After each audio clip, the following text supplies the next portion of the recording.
everyone. I'm Larry Ridley. You're tuned into the NFL on EA Sports. Tonight's matchup features two quarterbacks who will be trying to lead their team to victory. It's Manning's Giants going up against Roethlisberger's Steelers. So let's get you up to the Steel City. Standing by in Pittsburgh, here are Brandon Godden and Charles Davis. Thank you very much, Larry. We are here on a beautiful afternoon for football. Straight ahead, we've got a good one on tap here between the New York Giants and the Pittsburgh Steelers. Hi again, everybody. Alongside Charles Davis, I'm Brandon Gaudin. And you know, Charles, as Larry pointed out in the open, got a couple of great quarterbacks set to square off here this afternoon. That ball's probably going to be flying all over the place, isn't it? Oh, without a doubt. And the game has never been more quarterback-centric than it is now. And both of these teams have top-flight signal callers.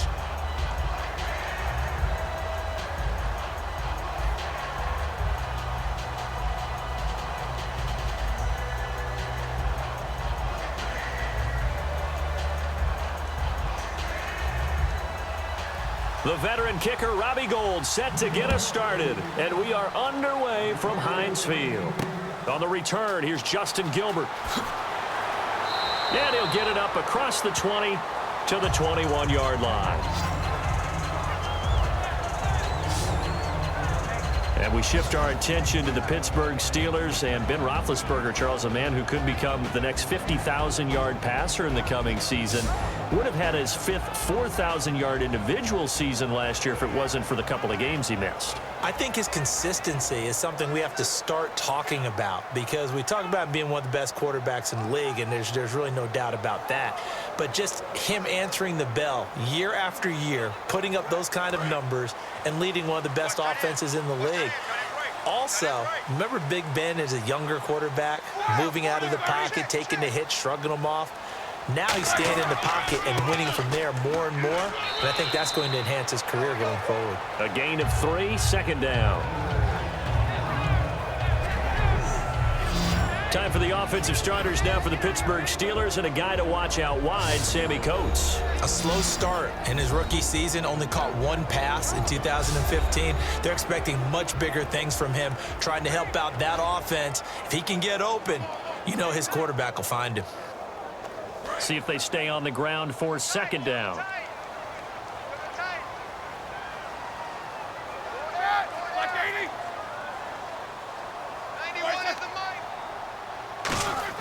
On second down, here's Roethlisberger. And it's complete to Ladarius Green. And he's blocked down, getting this one up to about the 35. Okay, when the big guy runs a corner route, you're asking a lot no matter who's covering him. Doesn't matter whether it's a linebacker or a defensive back. He usually has the advantage because of his body type.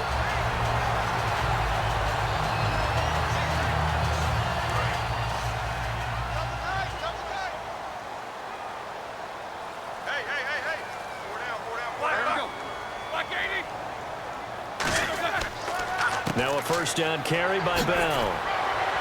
And he's got it up over the 40 to the 41. In 12 regular season games this last year for Bell, averaging over 150 yards from scrimmage.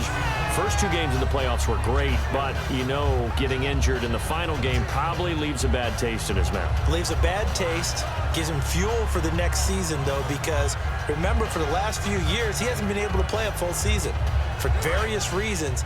Now, going into next year, imagine those numbers over a 16-game season, and heading into the playoffs, Le'Veon Bell can set new records.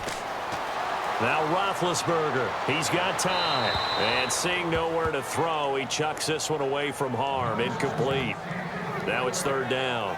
Charles, for the Giants defense here, looking forward to next season, what do they need to improve and where are they solid? I think that they'll want to continue to get better at the linebacker position. I think they want to add another pass rusher because Olivier Vernon, who was a free agent pickup in 2016, did a tremendous job coming off the edge. I thought they really shored up the interior with Damon Harrison, a defensive tackle. Landon Collins played at an MVP level on the defensive side of the ball as safety, and Janoris Jenkins became an eraser out on the corner. An extra defensive back in the game now here for 3rd and 4. From the gun on third down, it's Roethlisberger. Got a man, it's complete. Williams. It goes as a gain of 8, and it moves the chains. There are a lot of tough routes to try and cover. When you see a runner come out of the backfield and run this angle route, looks like they're going to the flat, and then they put their foot in the ground and cut back sharply inside, not easily covered, and then when they catch it, good momentum built up by them as well. And able to pick up the first.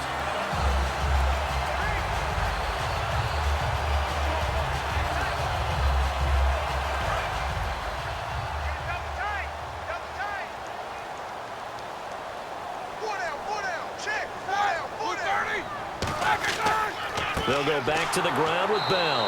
And he is met at the line of scrimmage, and he goes down right there. Credit him with a 1-yard gain there to make it 2nd and 9. A 1-yard gain can look like a disaster, but it all depends on how the game is going. Is it a series of 1-yard gains running the ball? If that's the case, you might have to start thinking about throwing it a little bit more. But if it's just the occasional 1-yard run, hey, congratulations to the defense. They won that one. Come back and get them the next time. Now it's Roethlisberger surveying the field. Look at the time. Hauled in by Wheaton over the middle. And he'll get this one down near the 20-yard line. You know, when I see passes like that, I'm reminded of something you and I talked about yesterday. Big Ben was a wide receiver the first 3 years of high school, sitting behind the coach's son. And then he finally got that opportunity. I think he's made the most of it. It's always the coach's son, isn't it? But you know where it helps him? When he looks downfield, he knows what the receivers are going to do. He actually has wide receivers' eyes when he's throwing the ball. So after that big gain, let's see what else the offense has up its sleeve.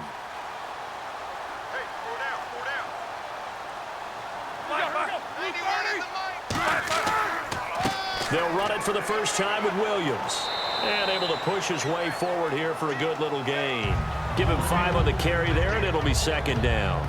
And that's exactly what you want on a first down run. Pick up 5 yards, bring up 2nd and 5. The defensive line, though, they've got to figure out a way to out-leverage the guys up front because the offensive line is winning at the point of attack.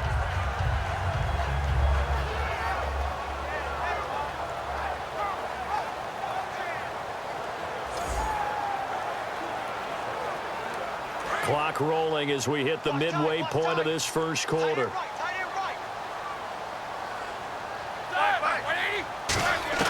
Now Roethlisberger to throw on 2nd down. And he's going to drop this off to Williams. Complete. And stopped a few yards shy of the goal line at the 3.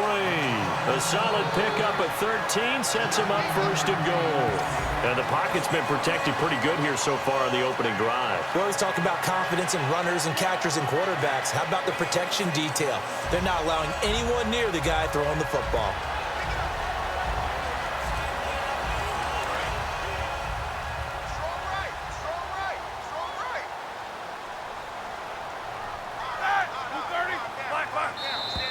Now some movement before the snap. And we'll hear from our referee for the first time this afternoon. Offense.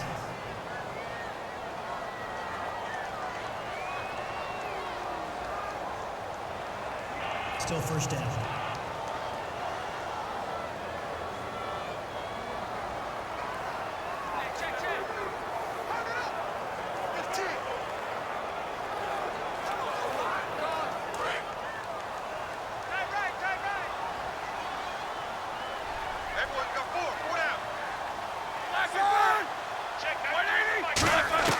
From the gun, it's Roethlisberger. And caught in the end zone. Touchdown, Steelers. Darius Hayward-Bay, a 7-yard touchdown grab. And the Steelers take the ball down the field and score on their opening drive. Well, that's about as quick of a passing touchdown as you'll ever see right there. Everyone has a section in their playbook called the quick game. That was a super quick game. Out of the hands of the thrower, bam, right to the receiver, successfully for a touchdown. How in-depth is that quick game part of the playbook? It's pretty in-depth because people want the ball out of the hands of the quarterback into the playmaker's hands downfield as fast as possible. There are a lot of plays, a lot of options involved with that. So that one a pretty time-consuming 10-play drive. And it ends with the Steelers finding the end zone.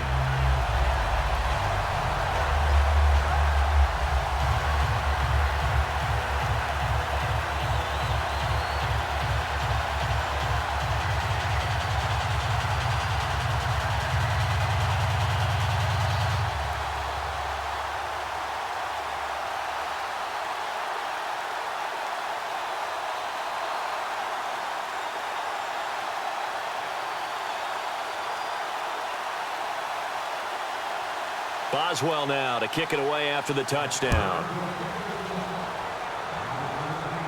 The return man here, Dwayne Harris. A little 360. And he will be marked down right there at the 20-yard line. And out come the Giants. There's Eli Manning along with Larry Fitzgerald, of course. He was named the co-winner of the Walter Payton Man of the Year Award. A big honor, not only in the eyes of the NFL, but in the eyes of the NFL community. It's one of those honors that's above the other ones because you're giving of yourself to others. And that's what Eli's been doing for a long time, not just in the quarterbacking because he's been an excellent player for the Giants, but, of course, himself, his community, his family, you name it. He shared that honor with Larry Fitzgerald in 2016, and expect more of that to come from Eli Manning, as well as some pretty good football, too. And it'll be his 14th season in 2017. The left side throw complete to Adams. Give him 18 on that one. And it's good for a New York first down. Coaches always harp on the quarterback reading the defense and getting it to the open man. That's good recognition there. And how about what he did after the catch? Yeah, hit your tight end, let him get some rack. Yeah, when he gets moving, not many guys want to come over and put a hit on him, do they? Watch left, watch left, watch left. Stop right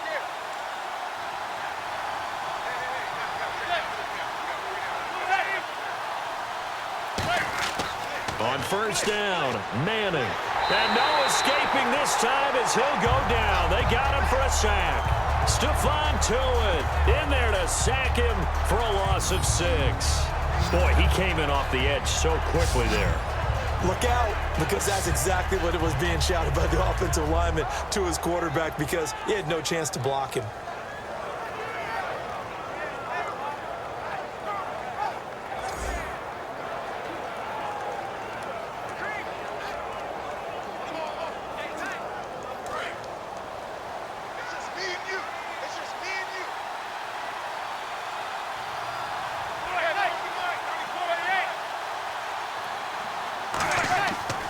Here's the former 7th-round pick, Rashad Jennings. 4 yards on the pickup there, and now they'll have to contend with a 3rd and 13. Here we go now with a look at the offensive starters for the New York Football Giants. And Rashad Jennings, a running back, 7th-round pick when he came out. People tended to overlook him a little bit. But the last half of 2015, when he got the ball full-time, he showed his wares. Over 800 yards, he definitely has a 1,000-yard season in his future. 3rd down now following the run.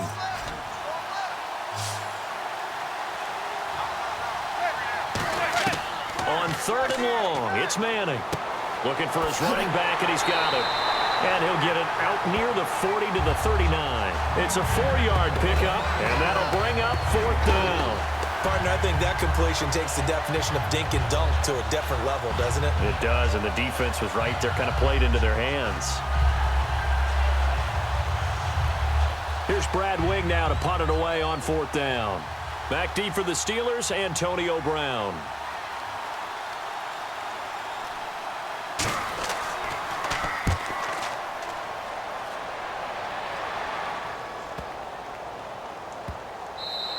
And he didn't quite have the backspin on that one. It hits at the 4 and continues into the end zone. It's a touchback. The Steelers offense now, they get ready to head back on the field. And that last drive, a long drive, but not just that. They had a great air attack going. Do they stick with that?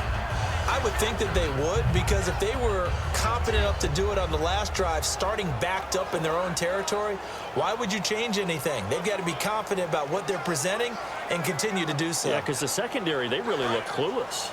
And that was amazing because that drive went and went, no adjustments, and no big plays by the defense to knock the ball away. They go play action here on 1st down. Out left here, it's complete to Wheaton. They give him 14 yards that time and a fresh set of downs. And a good quarterback facing zone coverage. If he has just a little bit of time to survey the scene, that's what's going to happen. No doubt about it. If there's no pressure, he's going to continue to pick them apart because he'll have all that time to find someone open downfield. He can only cover for so long. So maybe they want to go to a zone blitz scheme, get a little bit more pressure. Remember when Carolina did that against Denver? They lost the game ultimately. They dropped the defensive end out, and he ended up with an interception in that game in Super Bowl 50. Maybe some sort of scheme like that to try and get more pressure at the passer. On 1st and 10, it's Roethlisberger. Wheaton's got it. And brought down, but not before reaching the 45-yard line. A nice pickup there of 11 yards, and it'll move the sticks.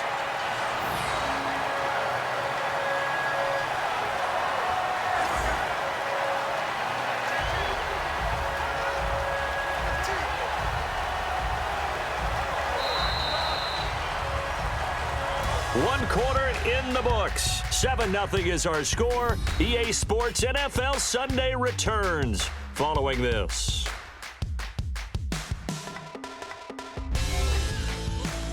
This presentation of the NFL on EA Sports is brought to you by Snickers. You're off your game when you're hungry. Snickers satisfies.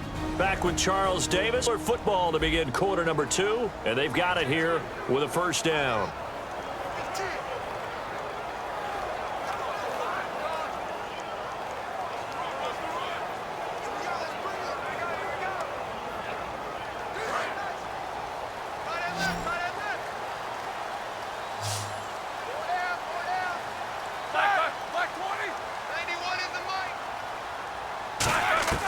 Throwing now, Roethlisberger on first down. Over the middle, and it's incomplete. Antonio Brown, the intended receiver. Well, you mind if we go off topic for a second? No, let's go. I like to do that randomly.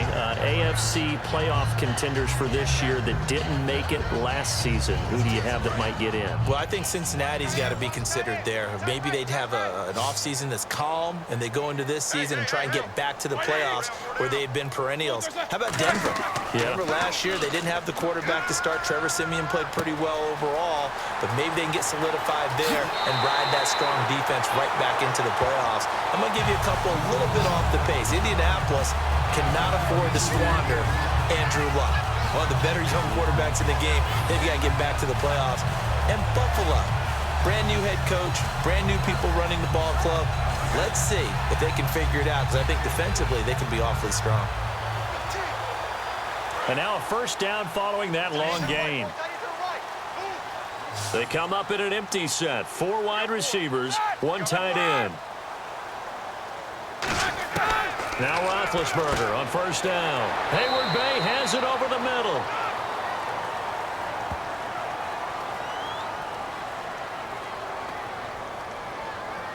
Holding offense. So there you go, holding by the offense, and that'll push him back. Changes everything now as you try and figure out what your playbook has for you. Longer yardage situations, tougher to execute and pick up first downs.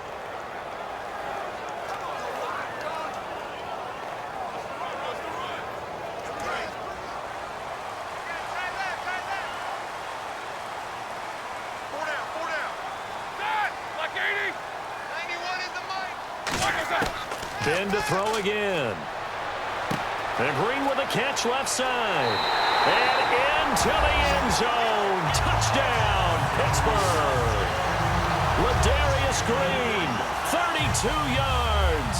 And the Steelers find a way to stretch their lead.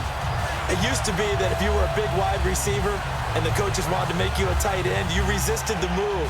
Now it's almost a glamour position because they have the mismatch advantage.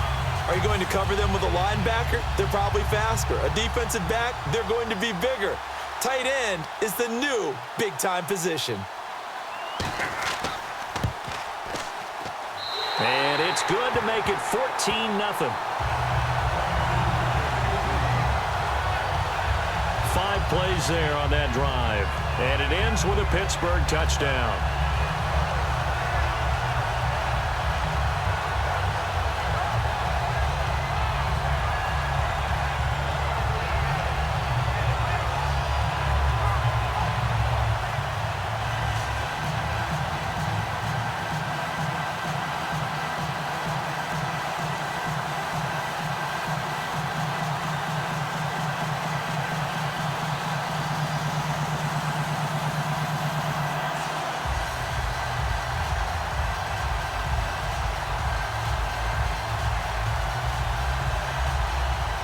Boswell now to kick it away after the touchdown. This will be fielded at the 6. And a pretty good return here. He'll be stopped just shy of the 25 at the 24-yard line. Here's the Giant offense now making their way back out onto the field. And down on the scoreboard, certainly needing to avoid what happened on the last drive, punting the football. Sense of urgency has to take over for them here. They know the score. They know the situation. And by the way, the punter no longer exists for their offense. That's how they have to treat this drive. They need points. Big time.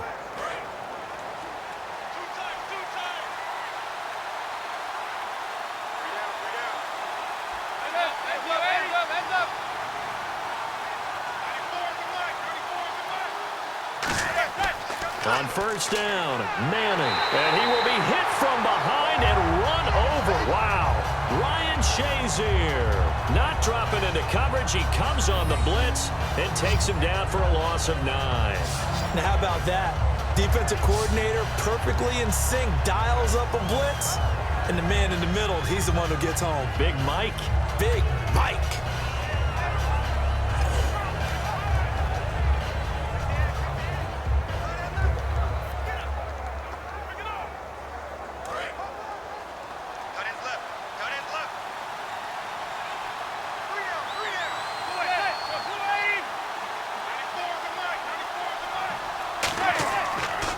Jennings. And he is going to lose yardage here. He lost 2 there, and it's 3rd down. Partner, we're into the second quarter, and I guess you can kind of look at it both ways. The offense, they've got to figure out what they're going to do because they haven't scored any points. But if you're the defense, you're feeling great about what you've got going on. The only concern you have, if you get to the half, what adjustments will the offense make to try to defeat you?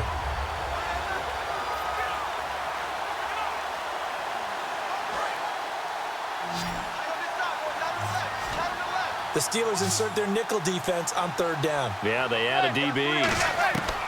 On 3rd and long, it's Manning. And he's taken down. Back at his own 7.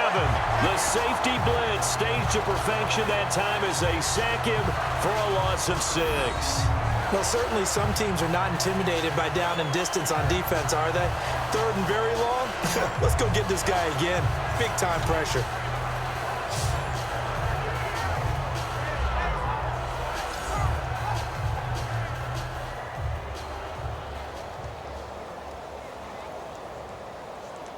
Here's Brad Wing now as the drive goes backwards, so he's on to punt it away.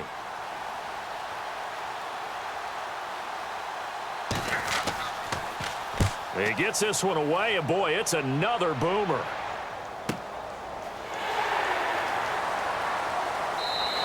That'll be put in the books as a 53-yard punt. And the Steelers will go on offense here, 1st and 10. Getting set to go again, Ben Roethlisberger heading back out there. And he's been good. 2 first-half touchdown passes, no interceptions so far. Does a lot for your confidence, does a great deal for your team, gives them a lead, and they're feeling really good about how they're playing. I think he expects to throw at least another one. I was going to say, now he wants the first-half hat trick, doesn't he? Oh, without a doubt. Go ahead and fling him on the field, folks. He wants that type of celebration.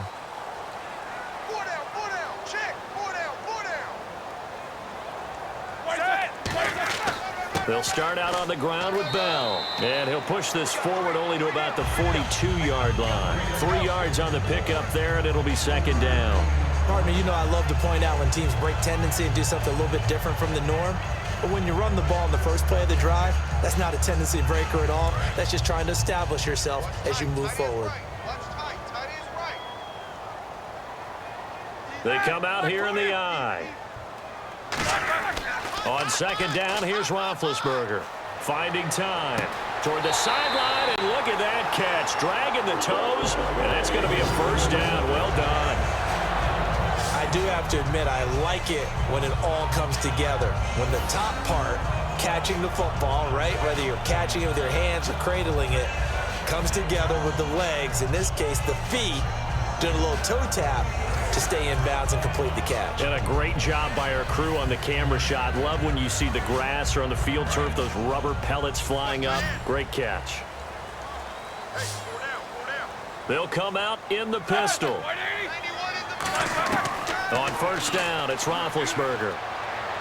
And his throw's going to be incomplete. He was trying to find Ladarius Green there as tight end. And that'll bring up second down.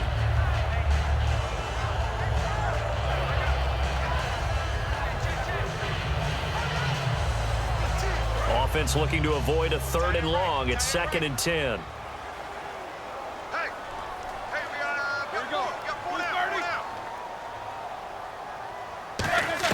Second and 10. It's Roethlisberger once more. He's got time in the pocket. This is Bell on the dump off.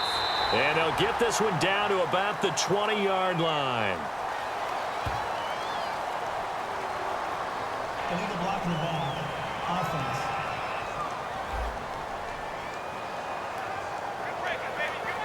Still 2nd down.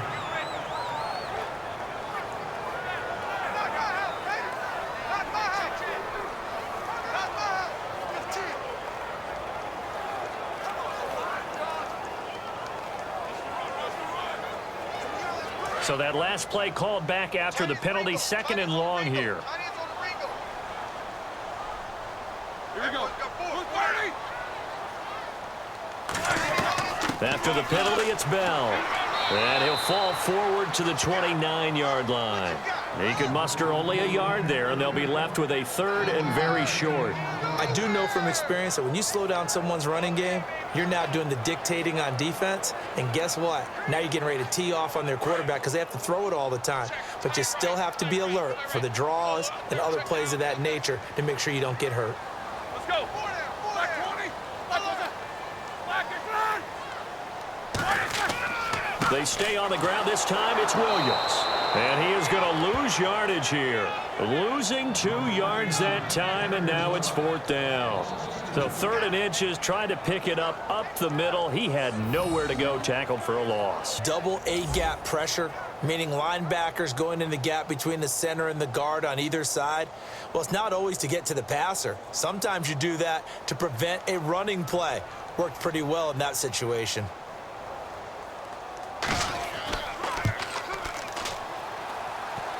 And it bangs off the left upright and deflects away. It's no good. And this score will stay right where it is. So plenty of leg, but it's the accuracy there that lets him down. Yeah, he hit it really well. I think this might have been good from 55. But you'll see it just conk off that upright. And they're denied a chance at 3 points. And here comes the Steelers defense making their way onto the field. Their stay on the field last time was short-lived with a 3 and out. See if they can get some more of that. And ordinarily, you want to be on the field playing, right? But 3 and outs, that's almost gold to a defense. Get to the bench, get some rest, turn the ball over to your offense. We'll see what they can do here, see if they can force another 3 and out.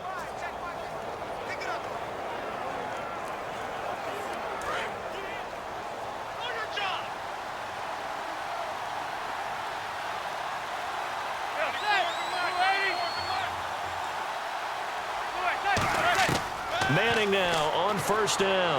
To Shepard, complete over the middle. 7 yards, the pickup on the pitch and catch. And just a small glimpse there as to why they like this rookie so much. And that's why they lit up a little bit in our meetings with the coaching staff. Yeah, when we talked about him, they did. Yeah, you know, they like his work ethic. You know, this guy's running every route well in the route tree and getting better at it all the time, really honing his game. They expect a pretty good jump out of him as things continue to move on.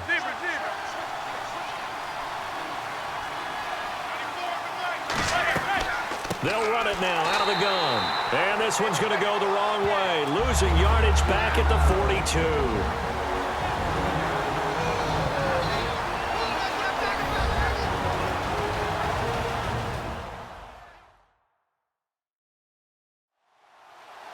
A reminder that when halftime rolls around, Larry Ridley will have all the highlights and analysis of this first half of play from our studios in Orlando.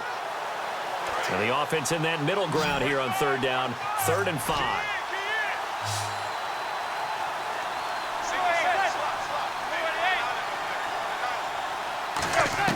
From the gun on 3rd down, Manning. He's got Cruz complete. It's a pickup of 6 and good enough to move the chains. They're going to hurry back to the line now. Throwing on 1st down is Manning. And that'll be incomplete. different topic here. 2018, the Super Bowl, traveling north, far north to Minneapolis. Early predictions for that one. Who you got? Well, you know, everyone's still waiting in the NFL for a home team to play in its home stadium, right? So could the Vikings be that team? I'll start in the NFC, and I'm going to say no. I think Seattle, starting to get near that maybe last run with their defense. But Earl Thomas returns. I like Seattle coming out of the NFC. How about you? Well, I'm actually going to take a Dallas Cowboys NFC title run. I think that they came so close this year, probably most talented going into next year. I like that one. Well, in the AFC, I'm going to go with a team that if they improve their defense and their quarterback stays healthy, they could be that team, the Oakland Raiders. Okay, I'm going dark horse. Cleveland Browns. Let's go. Hey, from worst to first. Still back there.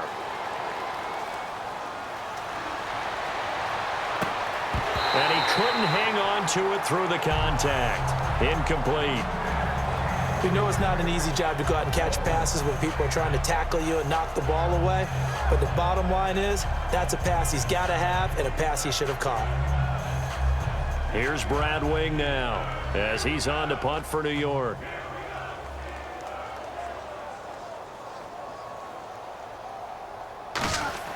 And it's a fake here on 4th and inches.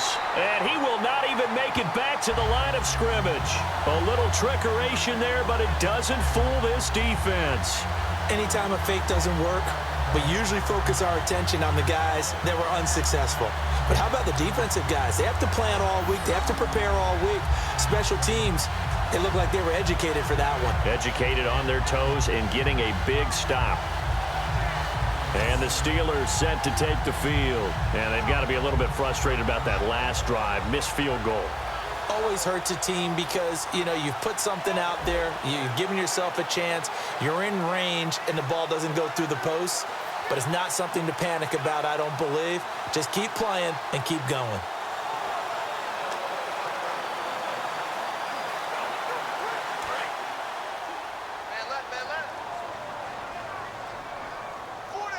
Again, we'll see the pistol here. They'll throw on first down with Roethlisberger. He's going to hit his man out of the backfield. Complete. It'll be a pickup. That'll bring up second down. I'm going to show my age here a little bit. We used to talk about running backs catching the ball as safety valves. Nowadays, they're a big part of the passing offense. Quit acting like you're so old. You're only 65.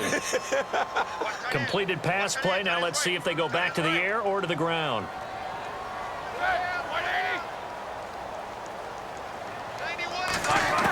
On second down, Roethlisberger. He's going to loft this one deep left sideline. So the long attempt falls innocently to the ground, and it brings up third. One of the toughest things about playing defensive back is pattern reading, trying to figure out what they're doing. And on that one, they had the fly, just sending a guy downfield with the in route accompanying it, what people call a dagger route, trying to hit the guy underneath after the clear out. In this case, though, they're not able to get it done.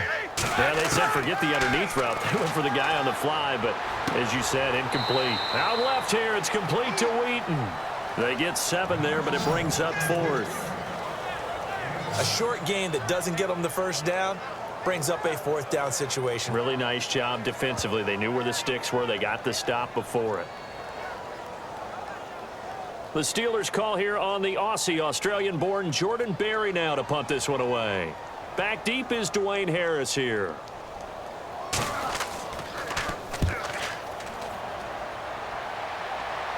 This one will sail out of bounds. It'll depend on the spot here. And the side judge says that went out at the 7-yard line.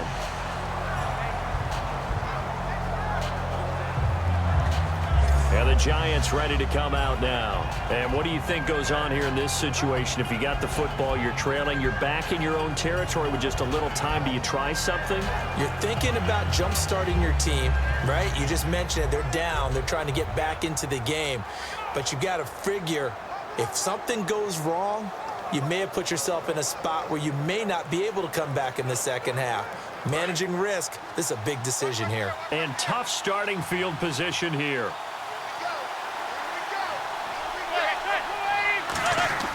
Manning now on first down. This is Shepard on the catch. And he'll get it up to the 12-yard line here. Now whistles come in. We're going to get a timeout here by the offense. It's just their first, so they'll have 2 remaining here before we get to halftime. So the offensive unit called the TO, and now we are ready to resume play.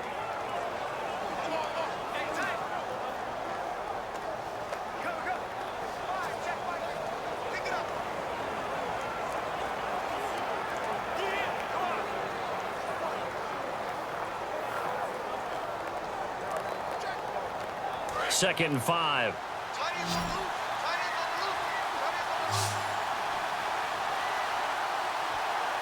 They'll send Beckham alone to the left side. Manning going to throw. He's got the hook up to Odell Beckham. Now hold everything here. We're going to get a timeout by the offense. So that means they're down to 1 remaining here as we head toward halftime.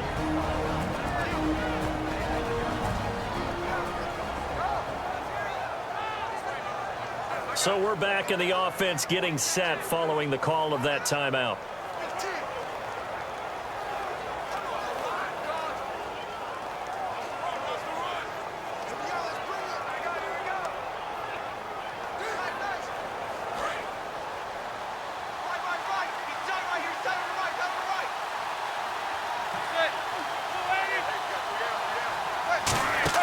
They go play action here on first down. He's got time. He's going to air one out. And they win big on first down. Proves unfruitful. The Pro Bowler Odell Beckham, the intended receiver. And that'll bring up second down. I'm laughing to myself because I could just hear in film session. But, Coach, I was throwing it to Odell Beckham Jr. Of course I thought he was open. They'd love to go deep downfield to him, though. Such a threat. Yeah, a rare incompletion because most of the time we expect him to actually come up with the catch. Manning will try again on second down. And he's just going to get rid of this thing to no one here. He throws it away, and now it's third. They got pressure there and only rushing 3. And there's a defensive coordinator right now who is celebrating not just getting home with 3 there, but realizing if that's the type of pressure he can get in the entire game, then his pass defense is going to be excellent. You're dropping 8. Where are you going to go with the football? So here we go now. An extra defensive back in there on 3rd and 10. They'll run it now out of the gun. They find some open field here. And he's going to have the first down yardage to the 35. And they're going to hurry back to the line now. On first down, Manning. It's hauled in by Shepard. Now whistles come in. We're going to get a timeout here by the offense. And with halftime on the horizon, they'll be out of timeouts from here forward.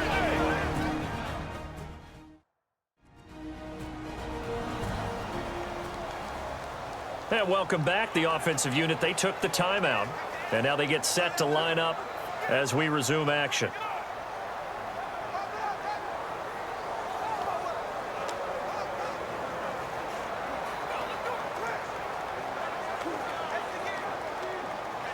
So what will they do? On the ground, through the air, let's see. 2nd and 9.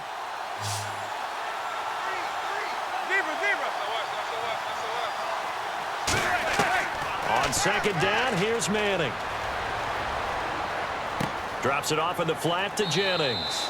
And he'll be brought down shy of the 40 at the 38-yard line. Give him 2 yards on that play, and that'll make it 3rd down. So we reach halftime here in the Steel City with the Steelers on top. As we'll send you down to Orlando as we check in with Larry Ridley and our EA Sports Halftime Report. Larry? Thanks, Brandon. I'm Larry Ridley, and welcome to our EA Halftime Report. The Steelers are up right now and are looking to keep up the pressure moving forward. The Giants didn't play their best, and they'll need to be at their best now to come back. All right, let's roll the highlights. Steelers line up at the 3.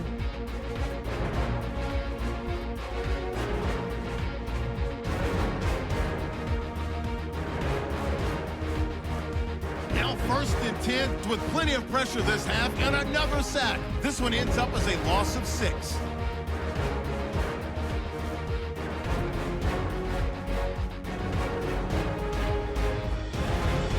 They take pocket at the 33-yard line. Roethlisberger's going to complete the pass from the gun.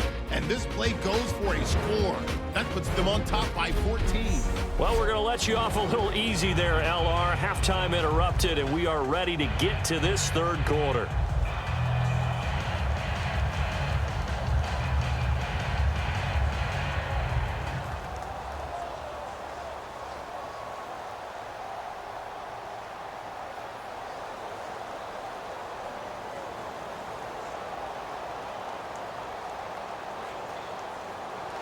Both teams appear ready for the fight ahead, and we resume action here in quarter number 3. Bobby Rainey now to return it. And it's a pretty good return here as he'll get it up to the 29-yard line. The Giants offense now gets ready to head back onto the field. They come out here with a 0 on the scoreboard. What was said in that locker room? That's what I want to know. I would love to have been in there because we often have the feeling that there's a lot of shouting, screaming, people upset. But typically, halftime locker rooms are a lot more clinical than that. And in this case, are they upset that the plays weren't working because of execution? Or did they think they were just bad plays to call? Yeah. We'll find out pretty quickly here if they feel like they had something going, but they just need to do it a little bit better or not. We'll find out. Throwing is Manning. Hits his target, the tight end, Will Tye. 7 yards, the pickup on the pitch and catch. Partner, it's a lot of fun watching the NFL now, isn't it? Because when the big fella runs routes, it used to be when we were kids, he'd run about 3 different routes, and that was it. Now he can run anything and catch the balls we just saw there. 3 yards remaining here on second down.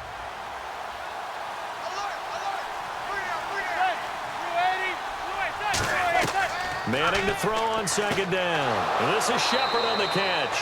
And to the 42-yard line here and brought down there. They get 6 on the pickup there as the drive will continue.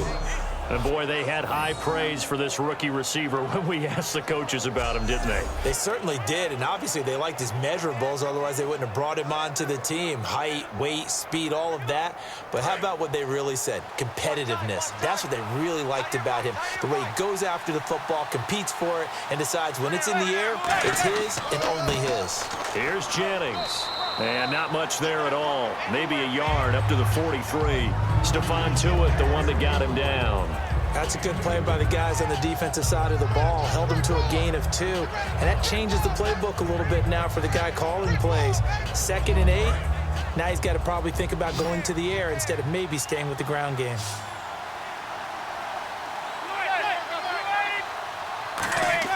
Now Manning throwing on second down.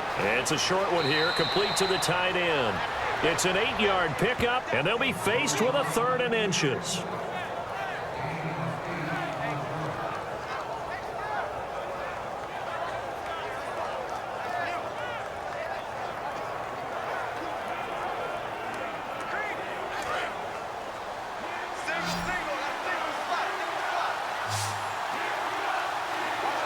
And on 3rd down, a nickel formation here defensively. They go play action for Jennings. Now Manning backing up.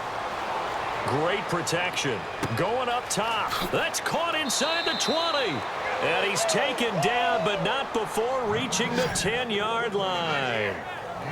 Now that play will end up on the highlights, and you'll see it all over the place. But what you won't see, the offensive line that bought the extra time, that allowed for the big completion downfield, those guys made that play possible.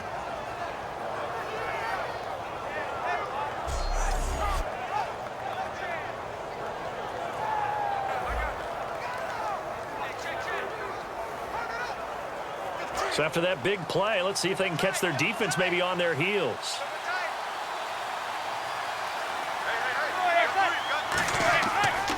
Now it's Jennings. And he's going to fight his way forward here for a modest gain. A nice pickup of 6 there to get him closer to the end zone, and it'll be 2nd and goal. This drive is turning into an extended one, and the guy carrying the ball, he's becoming more like a body blows guy. Every carry is putting some damage on the defense. So after a while, I'm not too sure how many guys are going to want to run up and tackle him.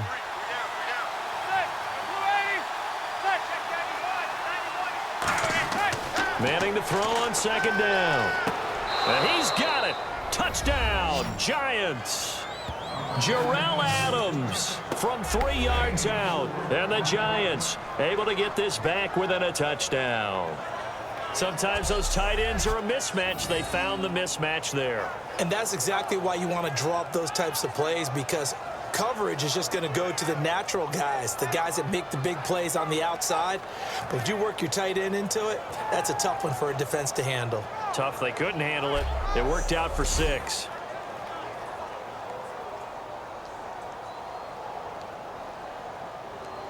Robbie Gould on for the extra point. And now it's blocked.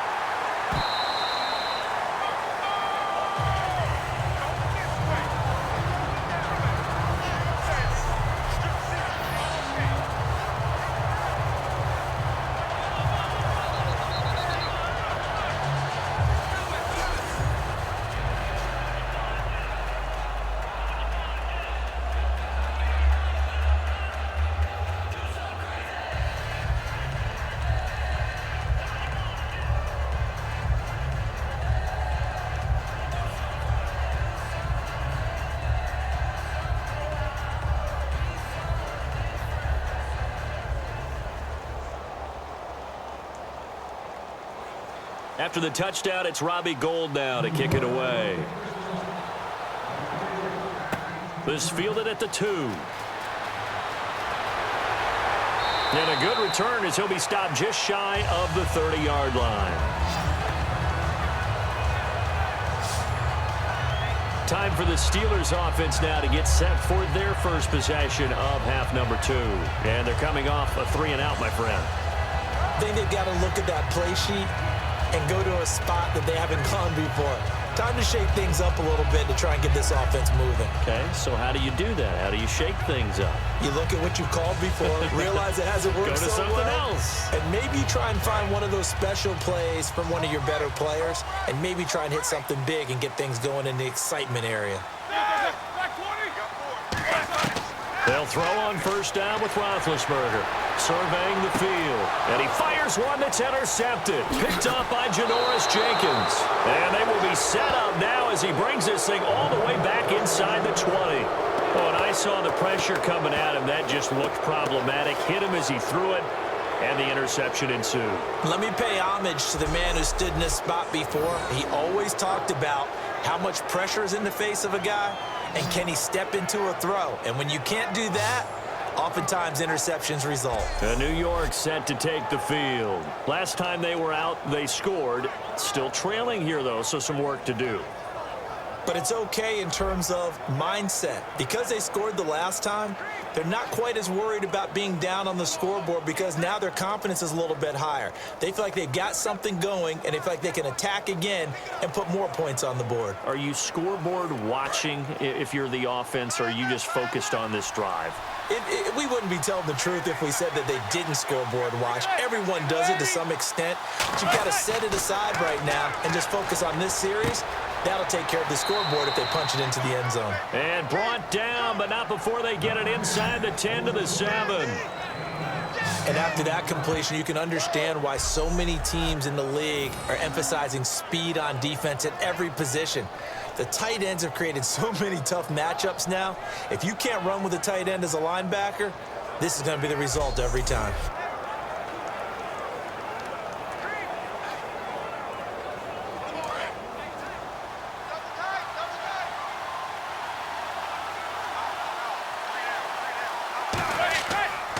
Toss play to Jennings.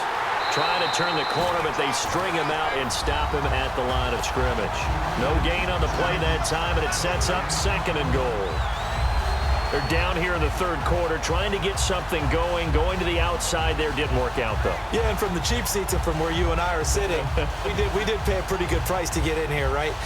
You often wonder to yourself, why do you make that type of a call? That one went for no gain. But I think this offense thinks to itself, if we keep running these plays, eventually something may pop. It just didn't. Working from the gun, Manning finding time. And that is caught. He's got it for a Giant touchdown. Victor Cruz, a 7-yard touchdown grab. And the Giants are a 2-point conversion away from tying this football game. Oh, such great concentration there, going right up against the side of the end zone, but able to get the feet in bounds. There are so many things that go into that catch, and you just mentioned the concentration, being able to catch the football, get your feet down in bounds, hang on to it all the way through the process of the catch. That was a phenomenal play.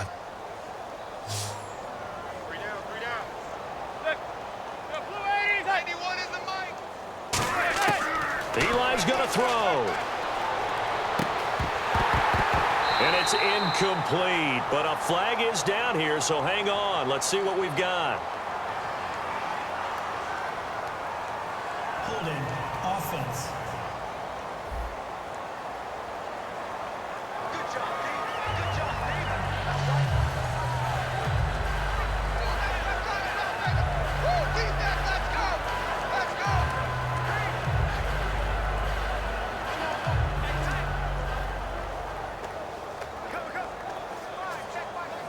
Pick it up.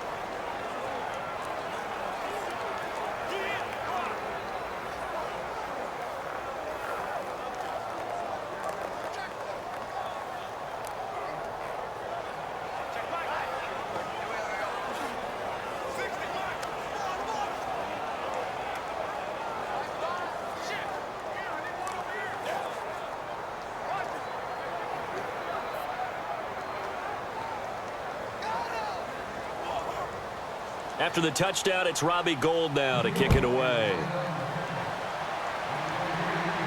This is fielded a couple yards deep. And he'll take this up past the 20 and down at the 22-yard line. The Steelers offense now, they get ready to head back on the field. They have the lead. Now they'll be looking to extend that lead. And this is where I enjoy talking about one of my favorite subjects, tendency breakers, or counters as I also like to call them. You've done things in a certain way in the first half, and they've had ability to see what you've done. They're going to make their adjustments. So guess what?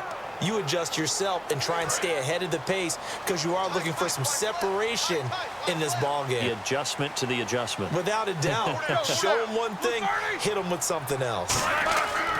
They'll try and get the running game going with Bell. Takes this to the 27, give him 4 yards. Olivier Vernon brings him down. Frustrating for a defense, energizing for an offense. Finding a way to create that type of yardage in your running game, that'll make the guys carrying the ball very, very happy. So second and medium, 2nd and 5 now. Another pistol look here. On 2nd down, here's Roethlisberger. And it's caught over the middle by the tight end, Green. A nice pickup there, 10 yards, and it'll move the sticks. And that's one of his advantages of a passer, is not with his height, setting back there in the pocket, firing it over the middle, he can really see everything clearly. It is, and I know that other quarterbacks get it done different ways, all right? You don't have to be his height to make a great play. But what he does is he takes away having to make those slide steps in the pocket to find angles to throw the ball through. He just throws right over the top of it because he can see everything, and sometimes that saves time and gets the ball to a receiver quicker. Yeah, give him 4 yards there. It'll be 2nd and 6. And third quarter here, you've got the lead. This is where that strong run game can really benefit you. Stayed in bounds there, kept the clock going.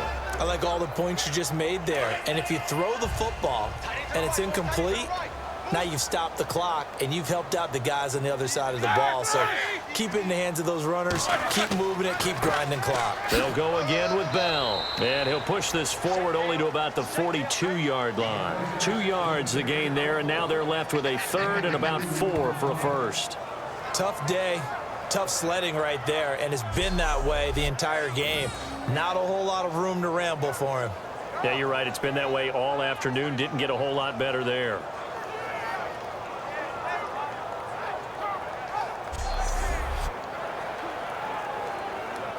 And now it's a 3rd and 4 situation for the offense.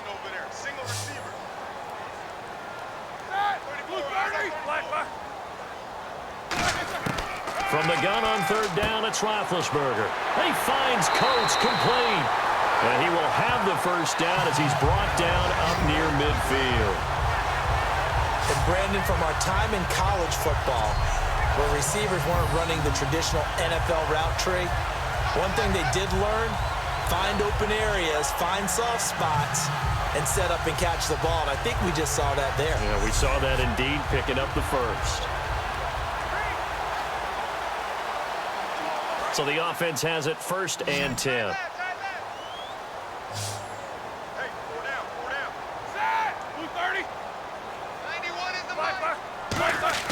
Throwing now, Roethlisberger on 1st down. He's got time in the pocket. And seeing no options, he just tosses this one away, incomplete. Now that'll bring up 2nd down. Well, the numbers have been good in the passing game, and certainly a big reason why they have the lead. But now here, 3rd quarter, maybe go to the run game a little more? Yeah, perhaps. I mean, after that incompletion, a little credit to the defense for shutting them down on that play. Maybe you try and run the football a little bit more in this spot. They have to feel good about how they've been throwing it overall. 2nd and 10 now. It's Roethlisberger. Over the middle here to Coates. And he'll be taken down at the 44-yard line. Personal foul. Face mask. Defense.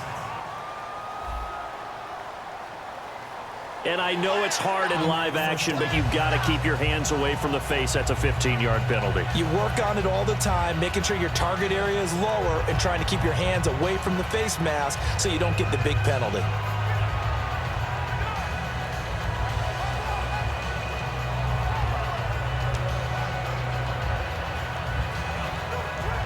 Fresh set of downs here. What's tight? Tight is right. What's tight? Tight is right.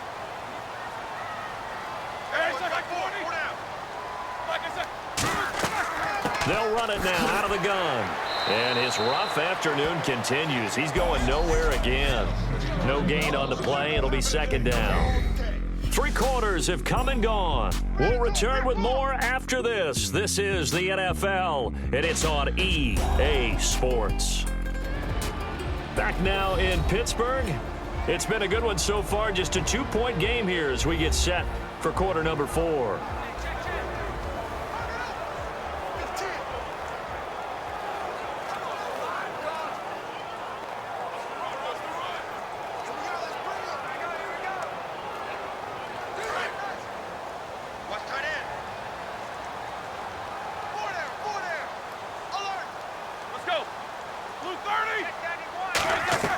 On 2nd down, it's BAL. It'll be a gain of 7, and they get it back to a 3rd and 3. And in this situation with a lead 4th quarter, they're liking keeping the ball on the ground, I'm sure. That's just smart football, but you know the defense has to know it as well. They've got to stop them here. So now we're going to see that loading the box in a big way. 6, 7, 8, 9, whatever it's going to take, puts a little bit more pressure on your big offensive line. The 8th play of the drive coming up. It's 3rd and 3.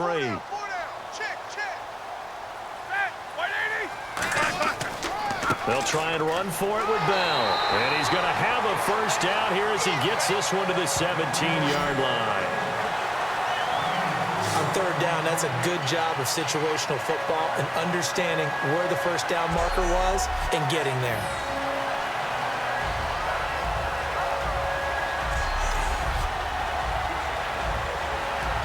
Now this will be the 9th play on this drive.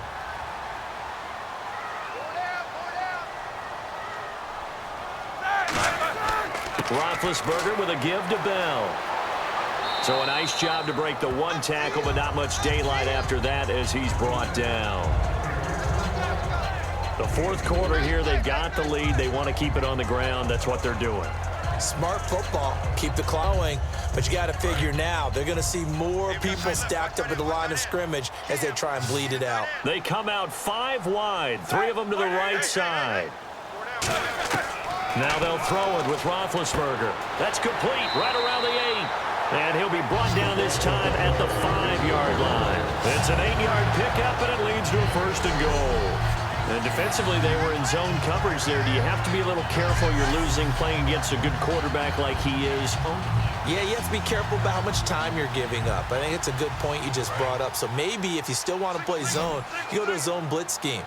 and you can drop anyone out of your defensive front, defensive end, defensive tackle. It doesn't matter. You just exchange someone to bring more pressure towards the quarterback and still try and cover downfield. He's got time. And it's caught. It's Brown. Touchdown, Steelers. Antonio Brown from 4 yards out. And the Steelers are going to add on to their lead. And a play fake down near the goal line here worked out well. Anytime you can make them think that you're going to run the ball and go to that play-action pass, you see the end result, usually a touchdown. Is that harder? Is the play fake harder to defend for the defense near the goal line or no? Because there's not as much room to work with? It is harder because down near the goal line, you're thinking much more of a running play, especially if people run out big formations. So it is harder to defend. And the lead will grow by one more. So that drive, 12 plays in length. And it ends with the Steelers finding the end zone.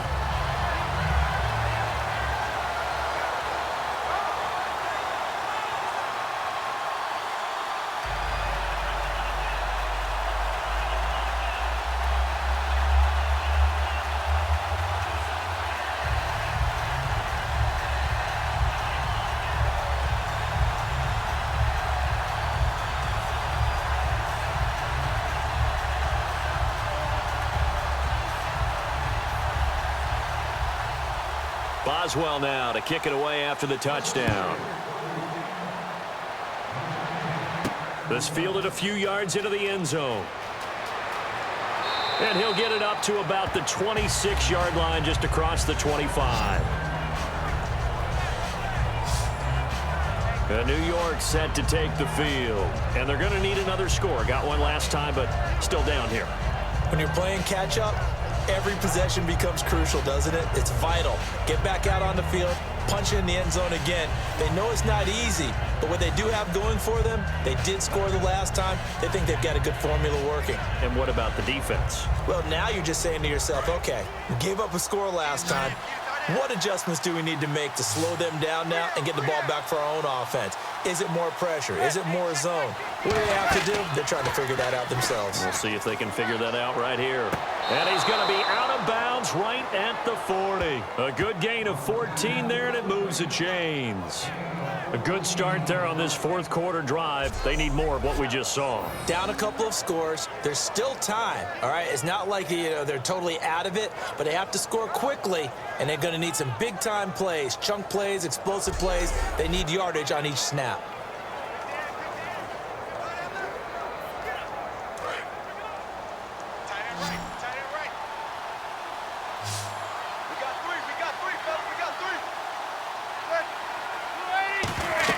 They go play action here on first down. And no escaping this time as he'll go down. They got him for a sack. Ryan Shazier in there to get him his second sack now of the afternoon. And plays like that really hurt play calling. They had a really nice gain on the previous play, but gave about half the yardage back on the sack. Excellent pressure up front. Nowhere to go with the football. Down he goes.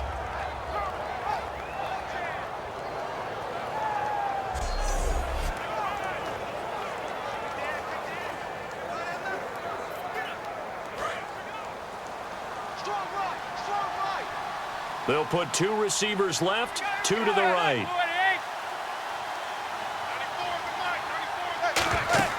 They go play action for Jennings. Now Manning to Shepard, complete over the middle. And he'll be taken down, but not before he gets into enemy territory. And when an offense is doing a nice job selling the play action pass, a lot of responsibility shifts to the linebackers. They're the ones that have to determine run or pass and get to the proper places on the field. So after that big gain, let's see what else the offense has up its sleeve.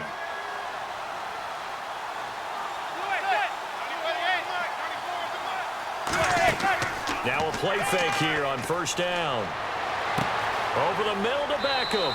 And he gets this one all the way down inside the 20-yard line.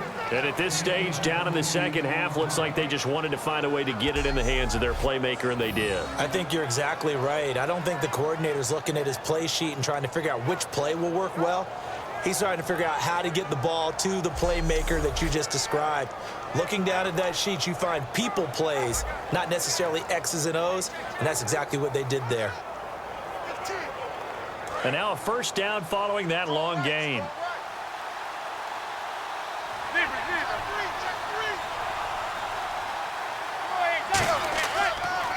This is Jennings.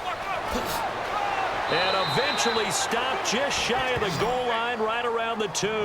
It's a really nice 15-yard pickup, and now it's first and goal.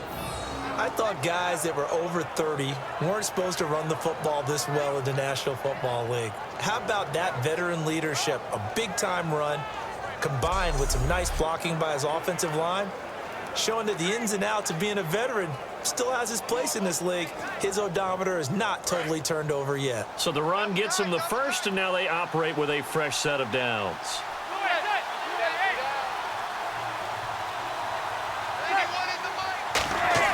Now Manning. He couldn't quite hold it. Got hit. Ball pops out. Incomplete. And he's certainly not a guy that drops that football very often. Indeed, because that's a bit of a surprise. I know he's in the middle of some traffic and people, bodies all around him, but he usually has the focus to haul that one in. And here comes play number 6 on this drive.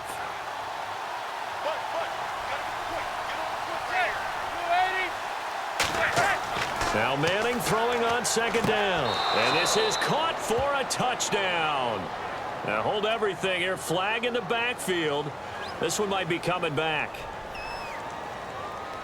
Holding offense. And that right there will set him back a bit on the offensive holding penalty. And you know who you want to pressure after a penalty like that? The guy who just committed the foul. You want to see if he's going to keep his head down, if he's going to get his head right back into the game. I'd send a blitz at him right away and see if he holds up.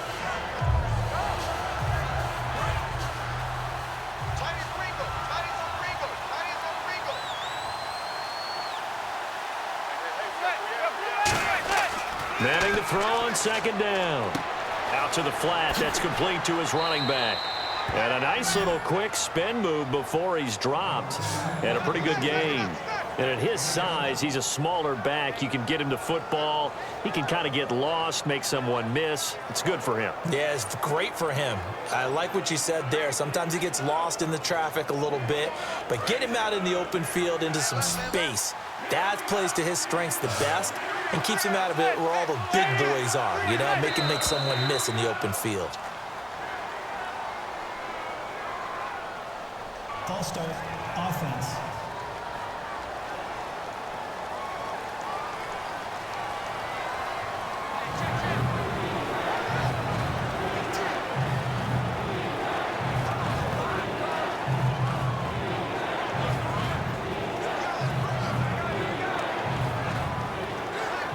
They gotta have 6 here. It's third and goal. I can't believe they let you play. I can't believe they even let you play.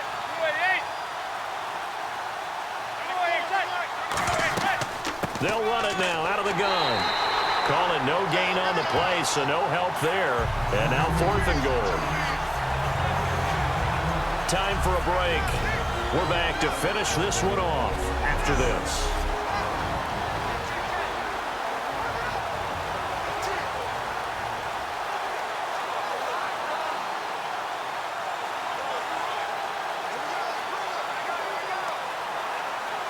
So it's Giants football here as we welcome you back. And let's see what they've come up with offensively after having time to talk it over.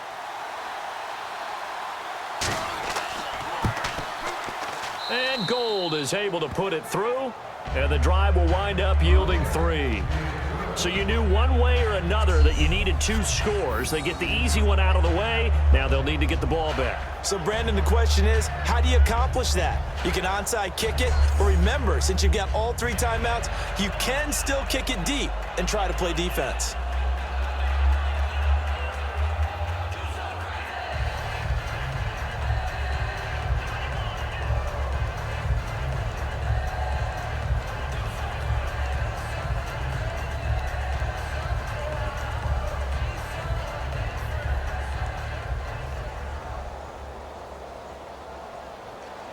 Now it's Gold after splitting the uprights to kick this one away.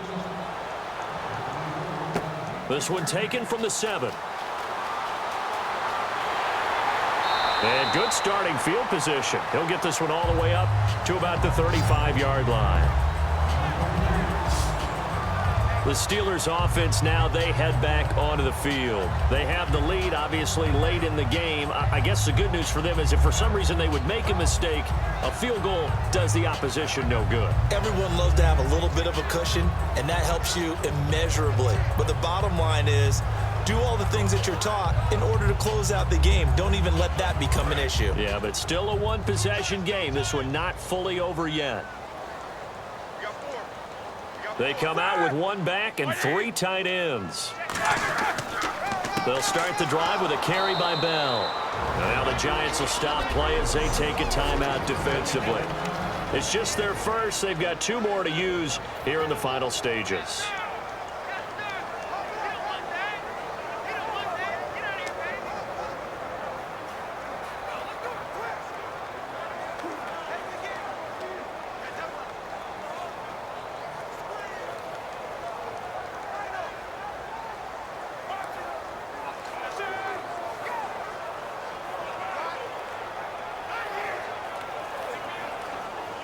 And the offense behind the chains here, a touch on 2nd and 11.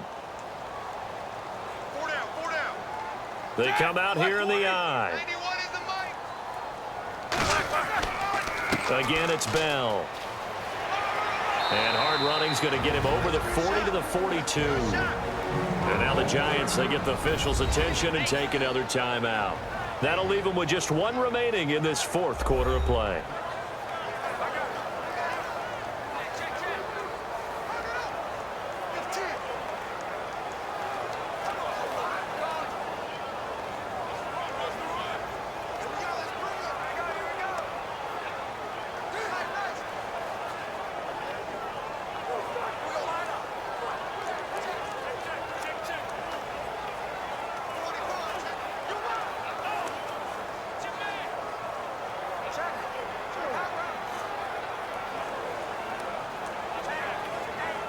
And this defense looks for one more stop here on 3rd after the run.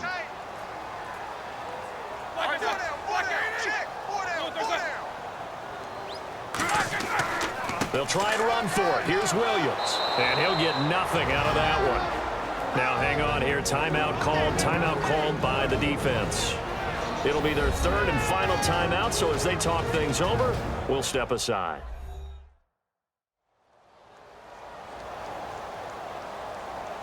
So a defensive timeout, chance to regather, regroup, and get set as we resume action.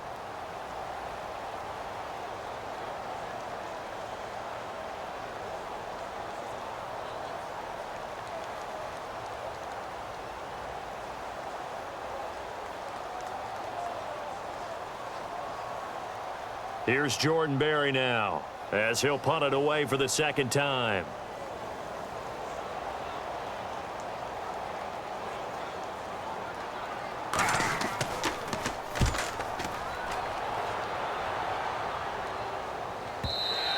And this is going to carry well into the end zone for a touchback.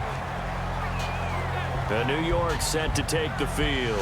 And last time they got 3 points, but it was a chip shot field goal. And when you go to the sideline after a chip shot field goal, maybe the offense not too happy. It's a balancing act, isn't it? Because you're exactly right. They're none too pleased that they didn't punch it in for 6 points. But they also have to remember they did put points on the board. 3 points is 3 points. And in this league, you take points when you can get them. Not easily done. One receiver left, 3 to the right. Back to throw. Surveying the field. Now, got his man, complete. They got 29 yards there. And that leads to a New York 1st down.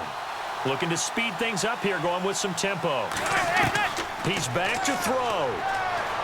Finding time. He's going to let it fly. And it pops free. The collision there jarred the ball loose and brings up 2nd down. On every offensive coordinator, every play caller's sheet, They have about 5 or 6 plays per game that they call shot plays or big plays, and you don't get many opportunities to dial them up, and they just did, and they drop it with a great chance to make a big play. That's going to hurt. They'll look to throw. He's going to find his running back. It's complete. And he'll be out of bounds just shy of the 40. Give him 10 yards on that one, and that'll earn him a fresh set of downs. And he did exactly what they needed him to do, Charles. Got out of bounds. They have no timeouts. And they knew that before the play even began. Still executed it. How many times have we seen it happen where you know it, yet a guy still looking for a timeout or trying to stay in bounds? He got it done.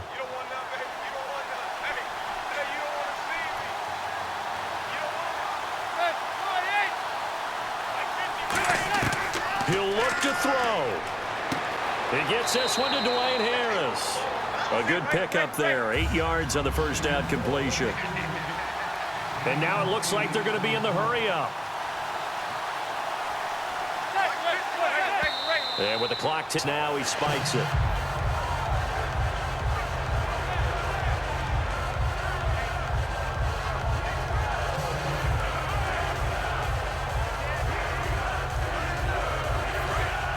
And on the outside, they're playing press coverage. Looks like a nickel set here defensively on 3rd and 2. Yeah, maybe expecting a throw. Back to throw. He's got Cruz complete. And he gets the first down here as he's taken down at the 24. And they're going to speed things up here. And the spike will come with 34 seconds to go.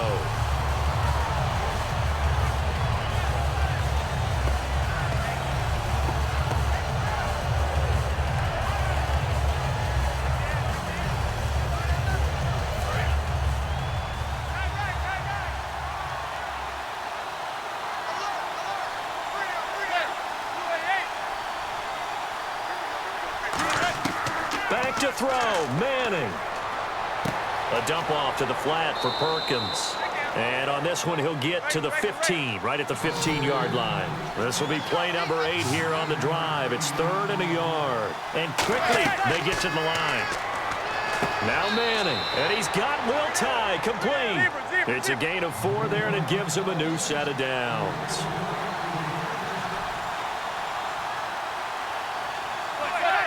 And he'll stop the clock with 5 seconds to go there on the spike.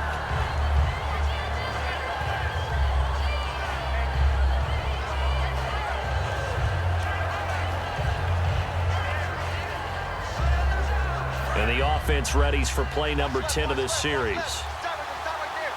They'll send Beckham alone to the left side. One final try now for Manning. Drops it off in the flat to Jennings. And the stop will come inside the 5 at the 4. Well, Charles, exciting to the very end. That's what we just saw in this game. Final play there, had it in the red zone, but anytime you're outside of the 10, that's tough trying to draw up a final play to get in, and they couldn't do it. It certainly is. So what they were looking for was, extra time. Too bad it's not FIFA soccer, right, where you get a little bit of extra and you get a chance to run a couple more plays and maybe get close.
everyone. I'm Larry Ridley, and this is the NFL on EA Sports. Here we've got a couple of big targets who will try to be key contributors in both the pass and run games today. It's the Chargers going up against the Chiefs. So let's get you out to Kansas City as we say hello to Brandon Guyton and Charles Davis. Larry, as always, it is a frenzied atmosphere inside Arrowhead Stadium in Kansas City. Today, it's a matchup in the AFC West between the San Diego Chargers and the Kansas City Chiefs. Hi again, everybody. Alongside my partner, Charles Davis, I'm Brandon Guyton. And, Charles, we saw Larry focus on the tight end matchup in his open. You think it's one to watch, don't you? Definitely one to watch because these guys can create such big plays by all the different things they can do. Line up out wide, in the slot, line up in a normal tight end position, and then who are you going to cover them with? Is it a linebacker, a defensive back? They create mismatches all throughout the game. This is fielded a couple yards deep. And the decision to bring it out is going to cost him about 7 yards all told as he's taken down back shy of the 20. And we shift our attention to Alex Smith and company. Chiefs coming out on offense. And Alex Smith in 2016 had his best year yet as a pro, Charles. Threw for over 3,000 yards for the 5th time ever, but 3,500 total, 15 touchdowns with 8 interceptions. I think he's the unquestioned leader of Kansas City's offense, and people always want to criticize his play, say he didn't do enough. But I thought he piloted that team very, very well, and I expect that to continue in 2017, despite what the naysayers may bring into the conversation.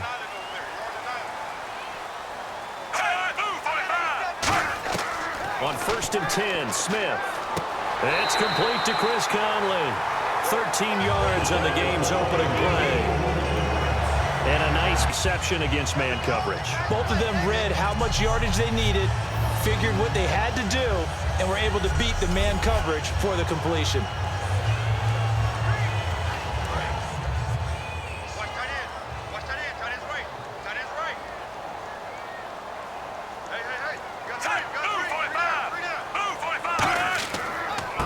It's the Princeton man. This is Spencer Ware. And able to get this one across the 45 before he's brought down. Give him 16 on the pickup. Good enough for a Kansas City first down. How many times do we say in this game that speed kills, and it does it in so many different ways? In this case, you got a back who's quick and shifty, can make moves, make people miss, but also gets to and through a hole before it can close down. That's some of the benefits of that speed, not just outrunning people in the secondary, and that led to a really nice game. They run again with Ware, and he got blown up, losing yardage on the play back at the 44. It's a loss of 2 there, bringing up 2nd down. On offense, the guy that you want to have the best eyes on the field are your quarterbacks, so you can see everything pre-snap, and then, of course, as the play develops. On defense, oftentimes it's the linebacker, and on this play, his eyes took him right to the ball, and he made a nice tackle. And the offense moving in the wrong direction here now as they face a 2nd and 12.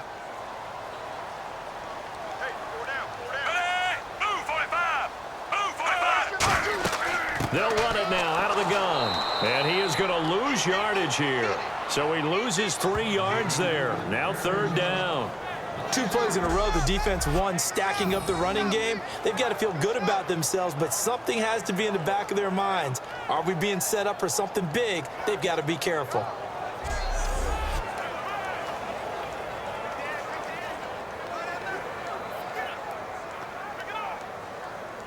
Third down, 15 yards still needed.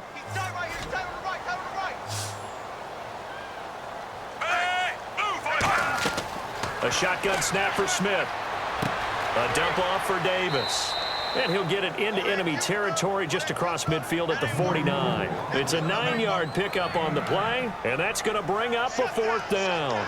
That's certainly playing down and distance very well by the defense, isn't it?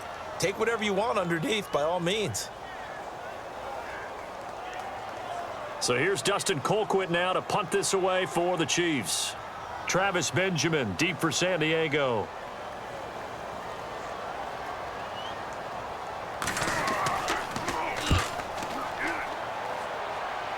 No returning this one. It sails out of bounds, and they'll spot it right at the 20.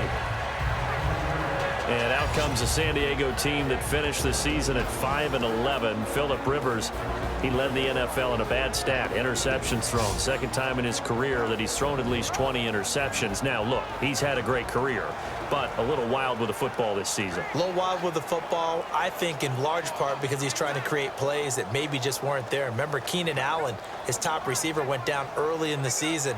Can you name the rest of the guys? That's where it got tough for him. I thought Tyrell Williams did a nice job stepping in, but all in all, he didn't have Antonio Gates for an entire season. Give Phillip Rivers those weapons around him. I think we'll see the Phillip Rivers of old one more time. Now Gordon, and a short gain there as he'll get it up only to about the 24. I know an injury knocked Melvin Gordon out of the last couple of games, so he missed his opportunity to get to 1,000 yards. But does the injury hurt more, or just the fact he didn't get that 1,000 yards? Yeah, he was on pace for it, obviously, but coming into the season, people were saying this is going to be a good year for him, and we're going to see a bright Melvin Gordon in the future. We saw glimpses of it. They restructured their offense in order to give him better opportunities, and he took advantage of it. Scary. He's only 23, folks. Second down, Rivers. He's got time in the pocket. And that one got tipped, kind of threw everything off. It brings up third. This offensive unit, often they rely on the sure-handed Antonio Gates. We know all about his basketball background, but he's one of the best tight ends in the league.